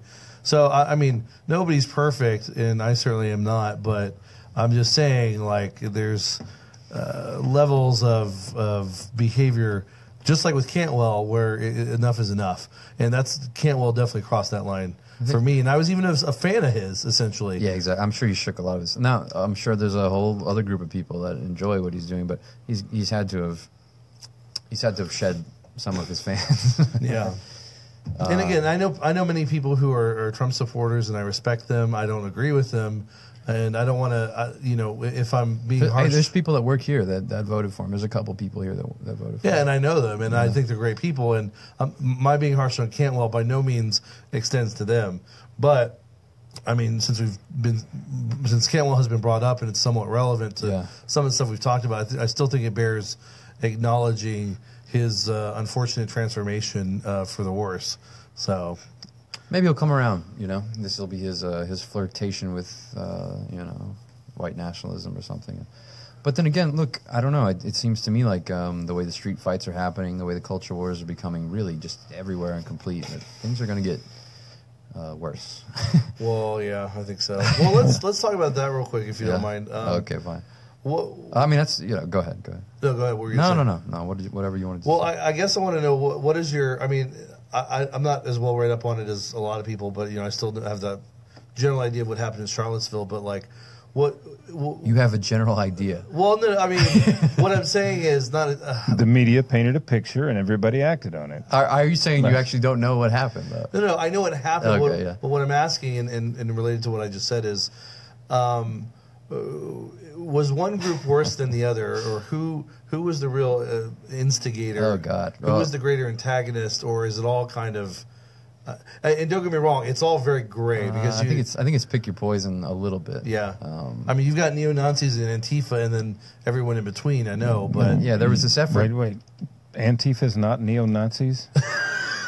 Well, they are, but I'm sorry. Even that makes people mad. Though, I've been confused the whole time. They call them the same thing, and they're not. But I remember Steven Crowder and other people were like, "Oh, they're the same. They're both socialists. They're both left." It's like, Crowder. Well, no, that's to reduce it too much. But yeah, essentially, you have brown shirts and red shirts in the streets fighting. This is just like 1930s Germany. You don't have to pick a side if you don't want to. But that's true. Yeah, but the media. What's unfair is like I am sympathetic to the alt-right in this regard, that the media will only call out the neo-Nazis, and they won't say anything about just the Berkeley video I saw today was incredible. Like violent mobs just running and there's only like a couple dozen Trumpers even around in Berkeley today, and boy, they got pushed out real quick, and it was not non-violent. And this was today. You mentioned it earlier. I've not seen anything. Yeah, there's supposed to be. What is today? Sunday? Did the Bitcoin girl show up again? I think it was today because I saw all the pictures and video today. So was there a protest? Yeah, it was this Patriot Prayer guy. There were a bunch of protests that were scheduled after Charlottesville. That a lot of them got, I don't know, ended. But this guy really wanted to continue, and the mayor and the police were like, "Don't do it," and he gave a press conference, said he wouldn't do it, but then they popped one up anyway at one of these parks, Union Park or something. Oh, okay. But Antifa knew the night before, so they all showed up in force to push them all out of there. And beating up journalists and stealing phones. This stuff you see all the time. Anyway, it doesn't matter. I'm not saying one's better than the other. I am saying that there's a media bias. Official culture has a preference, and it's to call out white nationalism, which is the most hated politics in the country, if not the world. Like, you can't be a white nationalist. You literally you can't even be a smidgen of racist in this country without being crucified. No, you can't be a smidgen of white racist. Yes, well there you go. Exactly. Very good point. See, but even we now are now engaging in radicalizing. Whoever's on the fence out there, be like, yeah, you're right. They can't be racist. And I'm not saying you're wrong. I'm just saying, like, it's gotten so bad with official culture that, like, okay, I'm going to be called a Nazi for thinking that they shouldn't take down my grandfather's statue or whatever. So I guess I'm a Nazi. That's what's happening out there. All I know is Albert Pike, who was born in Massachusetts, who was in charge of the Freemasonry in this country, and it was a Confederate general. His statue, the Scottish Rite Freemasonry. His statue still stands in D.C. Oh, it's gonna, and it's never gonna be removed. We have a huge Albert Pike Temple in North Little Rock, or in Little Rock, really? Arkansas. Yeah, Albert Pike Temple. It's like the Pike Temple. Yeah, like check it out. It's huge. It's marble. It's the nicest. When I was a kid, I was like, this is the nicest building in Little Rock. What is this? And well, it's North Little Rock. It's North Little Rock. Masonic temples usually occupy the best real estate, or some of the best. Well, not the country ones I've seen, but this one, it was nice. And so is there a big statue of him, or is I believe inside that there's large statues of him and stuff. Is the building itself a giant statue to him? And I believe it is named after in the foot. It is named after him and stuff. Enter in the foot. Yeah, it's just a colossus of. It's the largest. It's like the Statue of Liberty. Edifice in Little Rock, Arkansas. There's a giant statue of Pike. But yeah, that's funny. Look, I mean, they were, but like that's to overprove. Sorry, that's the off point. topic, but it's to overprove the point though, because you don't even need to go that far. They had a Taney of the Dred Scott decision, who was a famous Supreme Court justice, Chief Justice, and they removed his statue in the middle of the night. It's like, well, you can't. Columbus, for example, yes, Columbus is guilty of his sins are scarlet or whatever, but like, come on, the Columbian explorations are incontrovertibly the matter, like the foundational stones of Western civ. Well, and Ben Shapiro made that argument this week, is that it's not about the man who did a lot of awful things, of course, that everyone recognizes. It's about the fact that it was a huge turning point in Western civilization. Evidently, and the problem is, and this is why Buchanan and the rest of these guys get a little bit scary to listen to. It's like, well, you have to reckon with Western universalism is beginning to eat itself and its legacy. You can benefit from Western culture, but an attitude of I have to now go back and clean up Western history, you're going to end up burning everything, because Western history was very aggressively ethnocentric and chauvinist and felt that it had the duty to conquer the world. The white man's burden. You're not going to stop finding evidence of things to clean up and destroy. Exactly, and that's going to be true of any civilization. It's going to have its crimson stains, especially of ours, and that's what I'm saying. You're right. You're gonna have to tear down every single piece of it. And some people to that comment would say, yes, well, let's get to work. And you know what? Fine. Wow, what an incredibly righteous person you are. But again, that work is more than a life's work. It's more than many lives' works. And statues aren't going to do exactly. That's nothing to do. You're just destroying signifiers. It's a kind of consumption too, because the media is there to pick it up and make tons of money on it. Oh, of course. And the irony is too that ISIS is doing the same thing in the Middle East. And exactly. All and it's throughout like the pyramids. And I'm not, and just going off of the official of concept of what ISIS is and how they're our enemy. It's like we're doing the same thing our enemy is doing. Didn't we create them and fund them? Well, let's bring capitalism back in, because that'll help the conversation. But there'll be a way for Doritos and Facebook and the rest of these people to message on all this destruction and be like, Doritos supports taking down Confederate statues, right? Like Western capitalism is anything if not, or opportunistic, super. Exactly. Like that's funny. Industrious in these circumstances. I think we need to take down all the statues. I mean, I'm down with that, and don't get me wrong, I'm down with that. Just get them all. Get rid of all of them. I don't know if you're watching the new Twin Peaks right now, because I need to be. I know I want to. Small reference, not even worth it, but like the best enterprising companies will really find a way to sell like couture Antifa clothes and like really great like Antifa clubs and stuff. Like there's a lot of money to be made selling Antifa right now. That's true. Or Che Guevara shirts, or the best memes I saw were like the people that stopped to take the selfies with the burning trash cans and stuff. And it reminds me, if you'll allow me to get theoretical, sure, yeah, we've conquered bourgeois norms over many times with Marxism, but we'll never conquer bourgeois aesthetics. Well, and and along that related point, it's so true. Like capitalism is sort of to its credit, but sort of to its detriment, if only maybe in an ethical way, is it's so opportunistic. It will promote things that are against it just to make a buck. Oh, like like you were saying with the Antifa clubs and everything. Well, here's what I'm saying. I don't think Antifa clubs are against capitalism at all. If anything, it continues to enforce. Remember, like the Adbusters picture of the American flag with the stars as the 50 different mega corporate logos, right? In the 90s, like this was seditious, subversive, anti-commercialism. But now you literally have people praising Google and Facebook for kicking the Nazis off, and you see the salon pieces that the great corporations are the moral conscience of America. This is believed unironically now. That's a good. That's a really good point. They depend now upon, and this is the substance. Brought to you by Brondo. Exactly. You see D-Ray retweeting and this is why I thought of Doritos, but you see these people, the Doritos bag with the rainbow flag on it or whatever. No, the corporations have found a way to take up the mantle of Western universalism, both as a way of avoiding, liberal opprobrium, but also becoming a more effective vehicle for it. So now the leftists are the corporations, go get them. And again, like you said, unironically, so capitalism is strengthened by Western capitalism is strengthened by this. Yeah. But it won't be Doritos. It'll be Carl's Jr. Yeah. And of course, it's not because Facebook is actually believes that alt-righters and stuff are terrible people. They only believe it's bad for business to have them on to some degree. So again, it's only about consolidating economic odds and ends, and you know what I mean, dealing with a problem from their administrative point of view, so that they can more easily make money.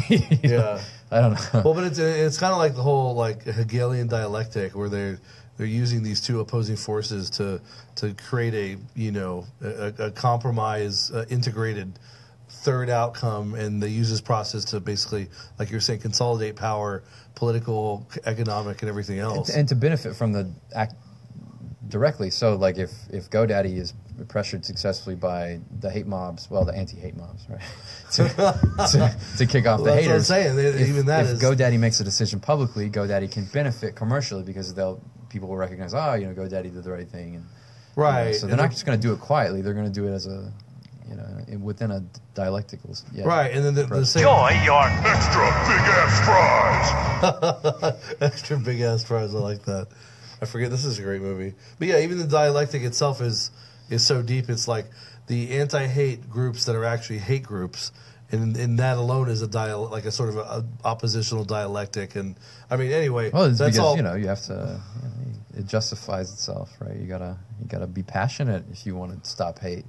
Right. You gotta hate hate. You really got to go to war if you want to stop that hate. You got to go to war if you want to stop war. Yeah, I would. I hate so much. I'd kill. I'd kill those evil racists. Exactly. Or what is Sam Hyde has this great joke. He's like, white people are so racist they ought to drink at a different fountain. I gotcha. Oh, I got you there. Yeah, you know what I mean. They're so racist they ought to have different drinking fountains. I haven't heard of Sam Hyde in a while. That's a good one. Whatever is he? I on my YouTube feed I'll see some new videos of him. I've just sort of. I hate to say it, I've lost interest, but I don't know if he's doing much. It's fair because his stuff it's not the same type of content. It's not the same type of production, and $1 Million Stream isn't really together right now. He's kind of by himself.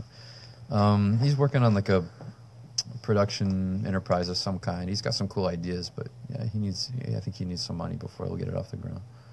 Well, he's an interesting cat. Whatever you think about him, he's funny. He's a funny guy. Even if you hate him, his misery, I think, is going to make him funnier. So I hope he bounces back eventually from all this stuff, and his experience makes him funnier. So if any of those Antifa guys that are doing the gun instructions want to join Hatreon, how do they do that? Oh, easy, yeah. Well, right now you go to hatreon.us, you request an invite, and you'll get one. I mean, pretty much everybody's got an invite. And then it'll be, at some point it'll be just free entry. Anybody can come on and do things. So I'm sure that there'll be contradictory things. I'm sure at some point someone will think it's a joke to put something on, but you can get it funded there. We're not gonna police you for it from point of view. Well, that's the beauty of it, and that's kind of half the point. Is you're not going to police anybody, and there might be contradictory stuff, but that's part of freedom. That's part of free speech. And this is a suicide pact we're making with freedom, because eventually, we're helping the libertarian position become associated with with danger and hate and stuff. Eventually, hate will begin to mean free thought or something. Well, probably. But here's the thing: you're right, and it's probably inevitable. But what else can we do? Oh, yeah, I agree, exactly. There's no sense in trying to message away from it right now. The traditional conservative response is just to pick another name. Be like, no, I'm a liberal. I'm a classical liberal. I'm the real liberal. Well, maybe that worked on Facebook 10 years ago or something, but that doesn't mean anything now. These people, they're going to run right through you. First of all, they'll just say you're not legitimate. And second of all, I was going to bring this up earlier, but like, you know, Dave Rubin. Yeah. I think he's great. He calls himself a classical liberal. That's right. He's gay and he's Jewish. Right. And people have essentially accused him of being far right. And he calls himself a classical liberal coming from the far left with the Young Turks.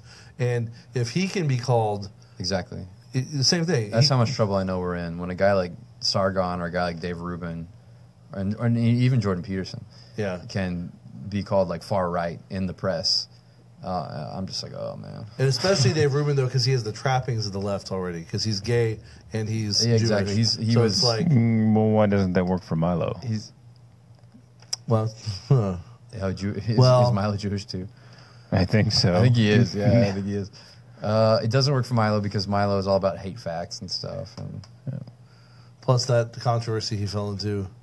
Oh, right. Well, they got him for that one pretty good. But no, I mean, actually, they both get accused of being far right, right? Like, wait, him and Rubin? Or? They both get accused essentially at the end of the day of being the same thing, enabling the same stuff. But at least, I mean, with Milo though, like, I mean, I guess the difference is Milo was more extreme, or he was provocative in his presentation. He wasn't trying to represent. Chris gets away with it because he's only half gay. Exactly. Yeah. He wasn't trying to represent the tradition of liberalism in a way that, you know, at least Rubin is trying to say like, no, there's a Western intellectual tradition that we have to, you know, protect them.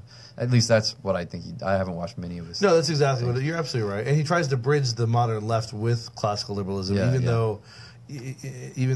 But modern leftism isn't about that, and that's his mistake. Right. It's a religion. And I know he's talked about some of that a little bit. He calls that the regressive left, and he tries to separate it from that tradition. But I don't think it's actually separable. It seems to be a product, not an aberrant accident or something. But that's another conversation probably. Yeah. And I have to go in a minute. Well, you know what? I have to watch Game of Thrones season finale. Is it the season finale already? Mm-hmm. Dang. It was a short season. I haven't been able to watch all year because when my ex broke up with me, she took the HBO. She took the HBO. Well, it's just a matter of login, right? Well, she's not going to give me the login. She's not? No. It sounds like you know a bunch of hackers, Chris. It sounds like... I mean, I guess. No more than you or anyone else around here.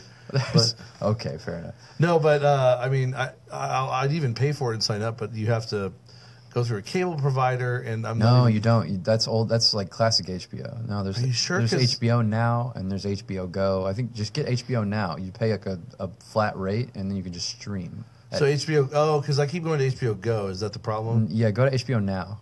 HBO Go is a kind of like middle stage thing, but then they realized so many people wanted services and didn't want to go through a provider. They provided another application layer. Okay, that's what I thought It's called HBO Now. Okay. Yeah, you can do it. You can get it on iTunes. You can get it anywhere you want on any device you want, and you can stream. Okay. A la carte, man. Look, you know all about making money for HBO. That's food a la carte. Brought to you by Carl's Jr. Not that Game of Thrones was that great this season, but I'm so invested in it. I have to finish. Well, plus it's not just Game of Thrones. I can't believe we're talking about this now. Have you seen Vice Principals? No, but it seems so funny when I... It's actually it's better than you'd think. It's really good. It seems really funny. It's actually really funny. Yeah. Because, I mean, when I first started it, I like, what's his name? Danny McBride. Yeah. I thought it looked kind of dumb, but it's actually really good. I thought it looked funny. I don't have time for like a ton of TV. Well, you got good intuition. That's the thing. It looked good. And then like the preview I saw for season 2, like how ridiculous it was that he came back and he can't use his leg. And you mean because of what happened to him at the end? Apparently there was some assassination attempt on him. Yeah, he got shot like 3 times or something. Sounds hilarious. Yeah. So again, it all sounds hilarious. I don't know. And well, that's the beauty of it too. It's not just funny, but it's also dark. Like they mix it. Yeah. I don't even just mean that's dark. The best. That's the best. Well, it is. Yeah. That combination. Rick and Morty was like struggling with that this season because like it found a really. I don't know if you've watched Rick and Morty. I've seen like a couple episodes. The first couple of seasons, like it's not laugh out loud funny, but it's like its point of view is like cosmic horror with humor. And that's great and incredible, not credible, but like pretty good science fiction, better than average science fiction. And like they've got the recipe out of whack a little bit this current season, but even that, like that stuff is so fascinating and entertaining. Like you can have a low bar set and it's still going to be good to watch. But I'm sure they have a high standard for it anyway. But like, what is better than dark humor, the tragic comedy, or absurdist? What's that religion? or you believe in chaos. Oh man, there's a couple people here that always rep it. And those, Joel's and those into it. libertarians. It's not absurdism. It's Joel, that's the guy that voted for Trump here, right? oh man, No, not Joel. Wilson. It was Wilson that helped start that religion too. Robert Anton Wilson. Uh-huh. Yeah. Yeah, I forget the I moment, forget, but you get my point. Yeah, it's yeah. that stuff is discordianism. Yeah. But I think for someone who's truly like got a good intelligent sense of humor, that's the stuff that really makes you laugh. I agree. That's the finer stuff. You Yeah. know? It's like at first it's bitter and you think you don't like it, but you acquire the taste. You realize this is pretty good. Exactly. Pretty good stuff. But, So anyway, but the HBO has that. It's got some other shows, and that's why it's not just Game of Thrones. It's worth it for some of the other stuff, Westworld and other things. yeah. I know I'm gonna have my Westworld phase at some point, but again, I haven't started. Yeah, you should check it out. I know it's quality, but Well, we should go. We all have stuff to do. Yeah. And without commercials, we had at least as long of even show. longer, actually, even longer. that's good to And we'll actually run our commercials real quick, and then we'll run over our what we're going to do at the coast. Oh, okay. Yeah, we're already getting people are already donating and stuff. So. Good. This outro bumper brought to you by Hatreon.us. Hatreon, where haters go to get free shit. Is that your actual slogan? Yeah, probably. Awesome. Probably. Where haters go to get free shit. Thanks, Cody. Here's another one. The Blockchain Hotel in Essen, Germany is holding its first blockchain conference with great speakers, workshops, and breakout sessions. Just 30 minutes from Dusseldorf. On September 15th and 16th, you'll hear from and meet speakers like Amir Taki, Vit Jedlicka, Professor Sebastian Faust, Jason King, Andre Marchak, Ricardo Rivera, Janina Louise, Martin Albert, Christopher Franco, and many more, including myself probably. Aside from a great conference, you can pay with 60 different currencies. So go to blockchainhotel.de/en/conference for English and blockchainhotel.de for German. So let's all invade Germany one more time, but this time for a financial revolution at the Blockchain Hotel. That's blockchainhotel.de in Essen, Germany, September 15th and 16th. blockchainhotel.de/en/conference. The Crypto Show is brought to you by Dash.org, a decentralized autonomous organization, or what nerds call DAO. DAO. A DAO is a collection of stakeholders, in this case, that own the digital currency Dash. It's like a virtual boardroom that anyone can join by simply owning Dash. And by being on that board, you decide the direction the cryptocurrency will go. Finally, a decentralized economy can be born thanks to efforts like Dash.org. The Crypto Show is proud to have a seat on that board by owning a Dash masternode. We're even prouder that the other board members chose to sponsor us in helping to get the word out about Dash and other crypto projects. Go to Dash.org and learn more about the many features like InstaSend, Private Send, and Evolution. Dash is a great new cryptocurrency that can definitely complement any crypto portfolio. And if you're new to cryptocurrency, Dash is a great place to start. Go to Dash.org to learn more today.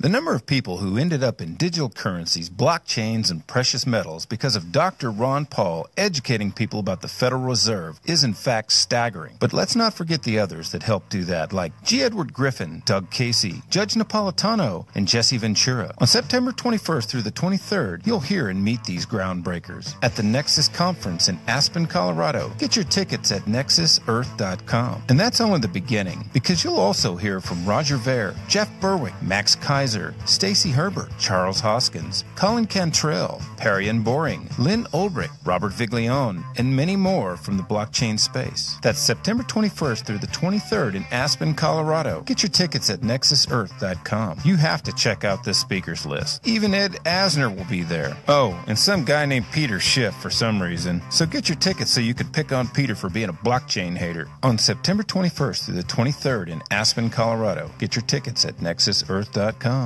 The Crypto Show may not actually endorse picking on Peter. Don't worry, folks. If you missed the latest episodes of The Crypto Show, you can always catch the replays on Tuesdays and Fridays on BitcoinTalkRadio.com, as well as the latest news in the Bitcoin space. That's BitcoinTalkRadio.com, or just find them on the TuneIn app. And that concludes our commercials, so let's get down to what we're doing. Man, we're already getting donations, like I said.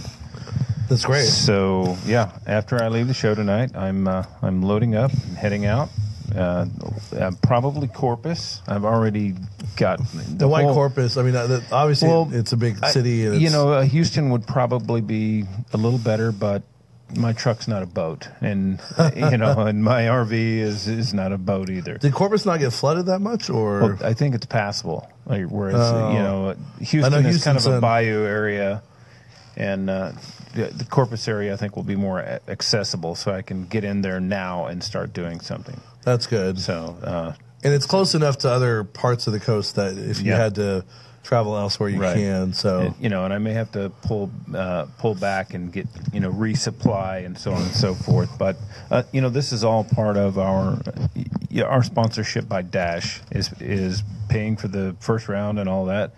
But so I could get more exposure, I went ahead and reached out to Roger, and Roger's got Bitcoin.com on board. And that's great. So, we'll have writers over there. Yeah, that Roger guy, he's such a selfish prick. I can't believe, man. He just won't help anybody. He just gives his money away left and right. What a selfish prick. Yeah, what a guy.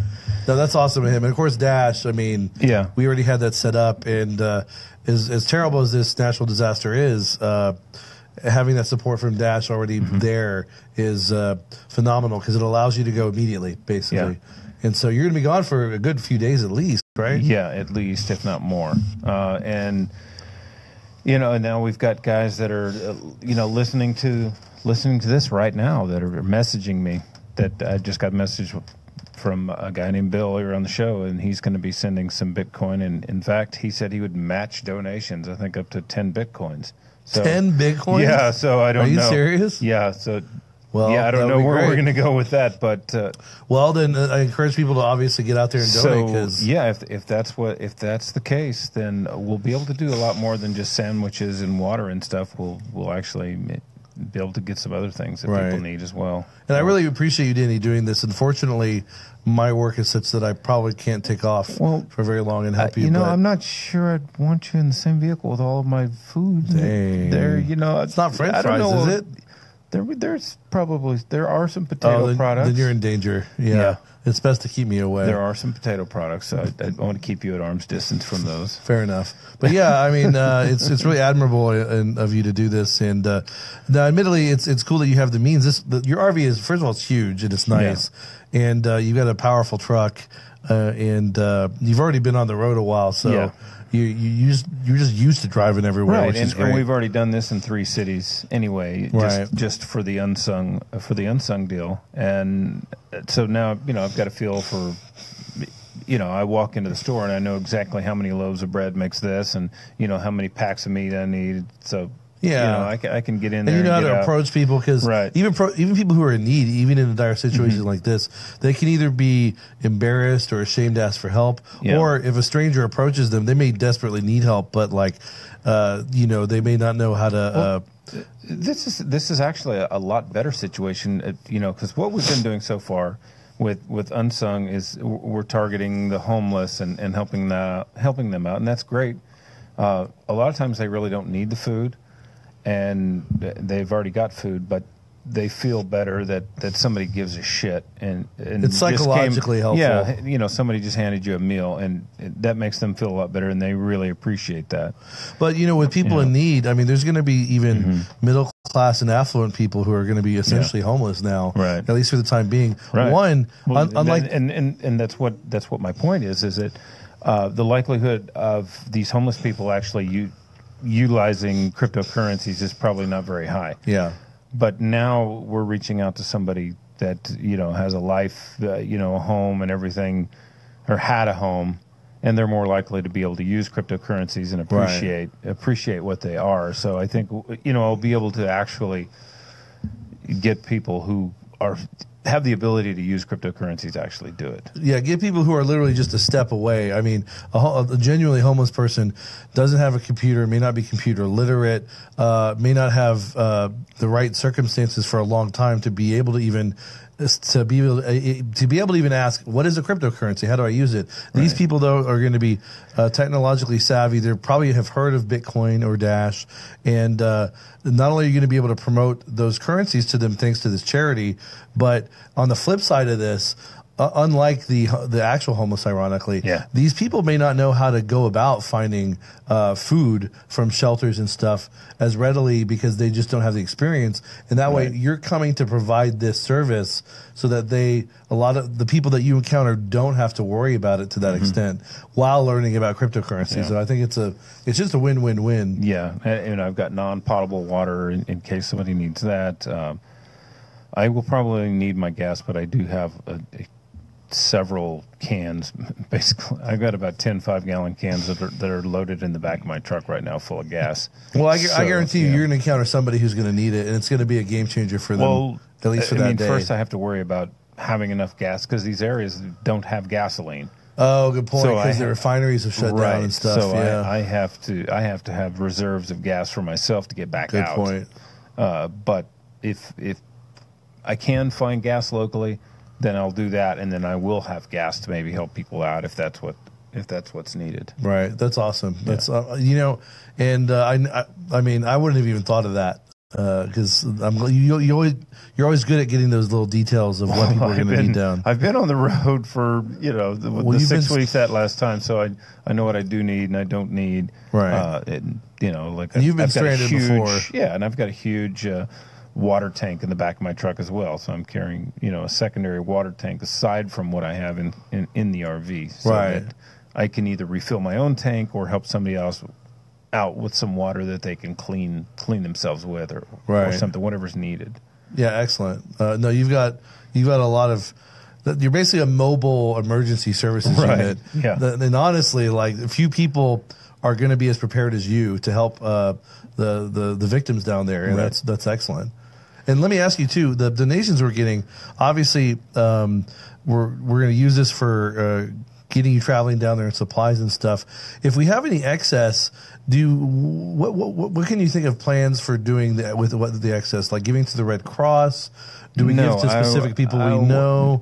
No, we're not given to any government agency whatsoever. Any agency where there's a bureaucracy, we'll handle it. Partly why I ask. Yeah, we'll handle it ourselves. If there, whatever's needed, we'll figure out what is needed, and then we'll purchase that and get that down there to them as well. Right. And what we'll probably try to do is, even to the extent that we can, because you're going to be busy, and I'm going to be busy with my own just work, but obviously I'll try to do whatever I can on my end up here. You're going to be doing the vast majority of everything, obviously, on your own. But to the extent that I can help out remotely, I'll do my best. But yeah, we can obviously also give some stories to people, promote it on the Facebook page. Do little highlights of people in need, and then have little video interviews or something. Yeah. I'm just kind of talking off. If I can get, I'll try to do as much Facebook live interviews or whatever as I can, and then download those onto YouTube or whatever. I'll talk to people on the street or whatever and find out what people need and just how bad it is. Right, and not just to inform people of what we're doing and who's being helped. Well, it is of who's being helped, but to highlight who's being helped and have little personal, what do they call that? Like the news will do sometimes, like personal human interest stories. Yeah, human interest story. In that way, it's like hopefully they'll help people be more interested in providing donations themselves. Yeah, and then they'll feel like it's more personally useful because they're seeing directly people who are benefiting. So. I'm benefiting greatly. I mean, who would imagine that this would actually become a job? I'm driving around, reaching out to cannabis dispensaries. I'm, helping the homeless. I'm being rewarded and being able to do this. Yeah, that's fucking awesome. No, it's great. Few people. Very few people have that opportunity, and very few people given the opportunity would actually pursue it because. And it's not with blood money, digital currency. It's not with dollars, exactly. Yeah. It's transformed into dollars, of course, that I can spend it via my Shift card or whatever it is that I need to do this with. But Dash and Bitcoin are still a step or more away from blood money. Yeah. And so that's what matters. So we can be, our consciousness can be just that much more at peace about it. And it's, we're promoting a technology that has all sorts of other benefits that people are going to really appreciate as you alert them to it. And if you're listening and you know anybody in the area down there or around Corpus or whatever that needs help, or if you can give us some pointers, give me some pointers on where to go and how I can help, that would be great. Yeah. Definitely. And yeah, because we rely on, there's only so much you can do personally to know where to go and who to help, but the people on the ground are going to be the ones who know the best about who's most in dire need and the best places to go otherwise for other reasons. So and then and so maybe I hit Corpus first, and then as the waters recede, I can move into Houston from there. That's a good idea. But obviously it's pointless to drive to Houston at this point. Yeah, I've seen pictures from several friends on Facebook. It's literally like 3-4 feet of water everywhere. There's more boats than cars. Yeah, exactly. Well, excellent. This is a great opportunity. I hope people get involved, on their own, but we encourage them to get involved with us to give us some Dash donations or Bitcoin or even Federal Reserve notes, but we prefer crypto, of course. I think it's covered, but if you want to give, that's fine, and we'll just be able to do more. More people, exactly. And more people help, the better. Yeah, I'm not really asking for donations, but if you want it, we'll just do more. Yeah. I mean, again, it's Dash is. We're grateful for Dash for basically providing us to be able to do this entirely, but we can expand on that with your help as well. So, all right. It's been a good edition of the Crypto Show, and. Without those pesky commercials. I know, right? Except for the ones we added. Oh, well, that's life. Commercials will happen. But we'll keep you guys updated on Danny's, I don't even want to call it adventure, but his quest to help the victims of Hurricane Harvey. So stay tuned.